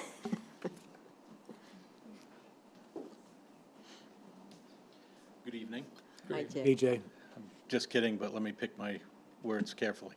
No, I'm perfectly fine with exploring any way that we can do the job better in the fire department and look at what we're heading towards and how that's gonna look. I have absolutely no problem with that, and I welcome all the discussion. All right, thank you. And the other thing that we thought about too is that this worked in parallel with the work that the chief is doing on the per diem study for the building that was in the '24 budget proposal. So this would be in parallel with that. Great. Okay. so is the board then authorizing the subcommittee? Oh, I'll make a motion that we authorize a subcommittee for the long-term strategy, long-term strategy subcommittee. Second. All those in favor? All right. There you Now go. you gotta Got put a yourself committee the first together. committee. Ooh, lovely. Okay, board appointments to the committees, let's see, 17. 17. I've lost count. Oh, yeah, here we go.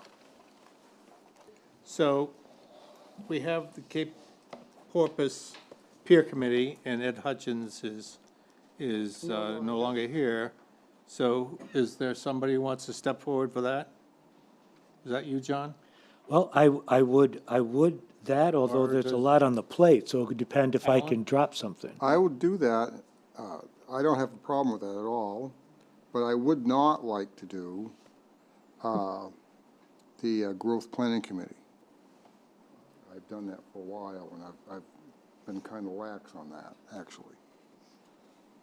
So we have you're still, John, you're still on the I'm gonna go down the list. Yeah. Goose Rocks Beach Advisory Committee. Yes? Alan, you're okay for the Peer Committee? Yes, Okay. And then we've got the Government Wharf, you still? yes. Okay. The Growth Planning Committee, You put an X there, just call that one open, right? Yes. No. If I- that's open, yeah. As is Cape Porpoise, huh? I Yeah. spent 5 years on that committee. I think You loved every moment. I love it. Hey, actually, that was fun then. Let's see. So Graves is next? Graves, I'm gonna stay on the Graves. Kiddo? And then we got the Investment Committee. I've asked Mary Beth to take Ed's place, and she's agreed to do that. Great. And I'll stay on it. Okay? Good. Good. Thanks, Alan. Cape Port Heritage Housing Trust is John. Yeah, that's one I could let go if I needed to. Okay, so does anybody else want to step forward for that? Is that the one you asked me for? Yeah, if you would like to, but that's just but let's go down and just see what we have open, don't Okay. you think? And All what right. people have that they're doing first, and then we can trade. So Kim's, so John, wait a minute, we'll go back to that, Heritage. Yeah, hold that one open. yeah. Open, okay. And then, Alan, Yep. staying on Kim's. Yep. Mary Beth would like to be involved with that, though. Do you have any objections if she Nope. comes, okay? Perfect. So we'll say Alan, number 1, and then Mary Beth. Planning Board, Sheila. Yep, Shade Tree Committee, Sheila. yep. I'm gonna give up this, Southern Maine Regional Planning Commission, Planning Department, That's open. open. I only attended one, well, actually, I did more than that when we did the climate initiative stuff. Shade Tree Committee, We Sheila. got Shade Tree on here twice for some Yeah, reason. but it looks good, Sheila, head up. Makes you really busy, Sheila was Sheila. double counting. didn't it? It looks good. Okay, Zoning Board of Appeals, Yep, that's fine. okay. Climate, John and me. Yep, Building Committee, you and I. yep. And the village parcel update is still me and Alan, I think. Yep. Oh, is that gonna be Mike and Alan? Great, Alan's and I were, been on it since day one. good. Okay, so we got open is the Growth Planning Committee, and the Cape Port Heritage Housing Trust. So let's, And this long-term strategy committee. and the Long-Term Strategy Committee, let's put that one down. Where's the long-term We strategy? You added, just started it. Oh, that's Yeah. the one. Duh. yeah, What time is it?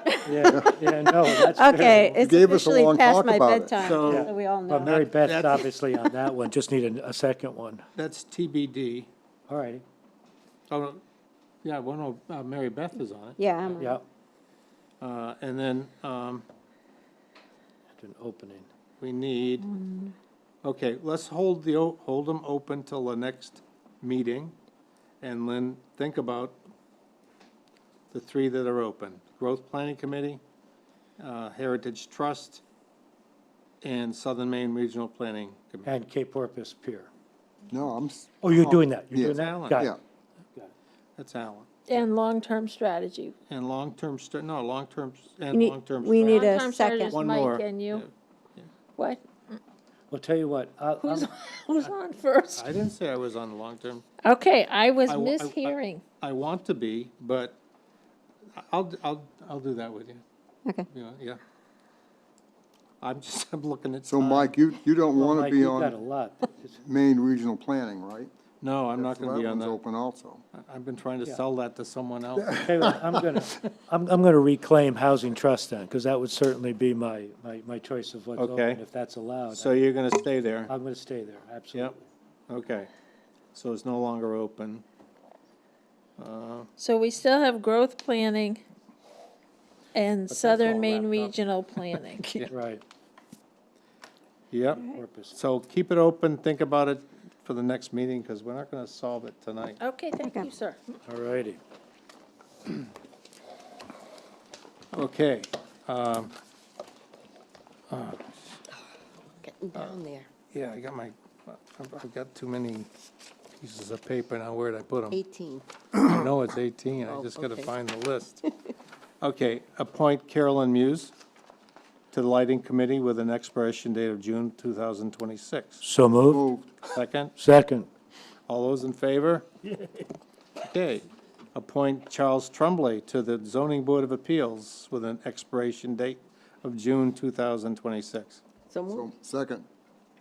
All those in favor? Mr. Trembley's here in the audience. Hey, thank Congratulations. you. Oh, That's my gosh, and to stay this long, thank you. You know, this is the longest meeting we've had yet. we've Yeah, never, I think this is. Sorry about that. This is setting a record. Thank you. Thank you. thank you. Do you go by Charles or Charlie? Thank you, Charlie. My wife's Excellent. going to think him out drinking. Where do you live? Yeah, Charlie, yeah. where do you live? Bozeman, off of Mills.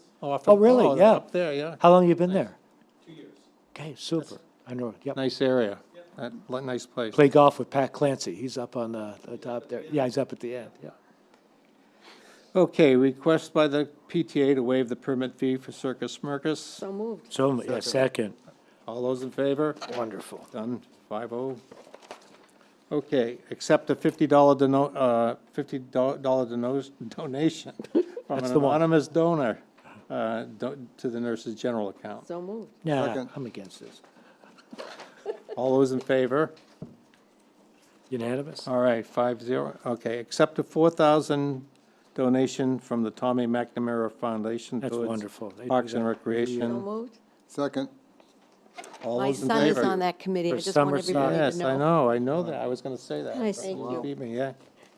But So- Dave Powell had a request in something. Other business, the chair will ask if any board And members. if anybody says yes, If anybody says yes, they're shot. So, no, I'm just kidding. Mary Beth, anything else? No, it's been a great meeting. John? no, sir. No, thank you. No? No? Yes. Of course. That's So- pretty short. This meeting. I sent out an email to you today.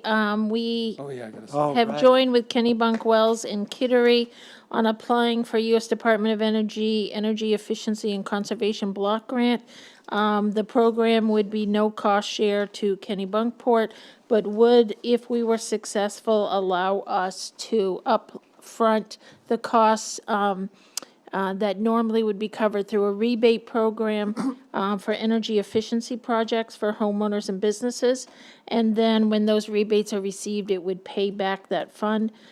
Kittery is going to be the lead. It is a process where you have to put in a letter of interest, a concept paper, and be invited to apply. So we did do that earlier this spring, and we have been invited to apply. This is due to the good works of Southern Maine Regional Planning and Carina Grader. So I'm asking if the board would be willing to sign a commitment letter. Yes. Entertain a motion. Yes. So moved. I think that's a great idea. Second. Motion, That was the, signed, yeah, okay. Okay, all those in favor? Hey, you got that. Good job. Good job. Approve the treasurer's warrant. So moved.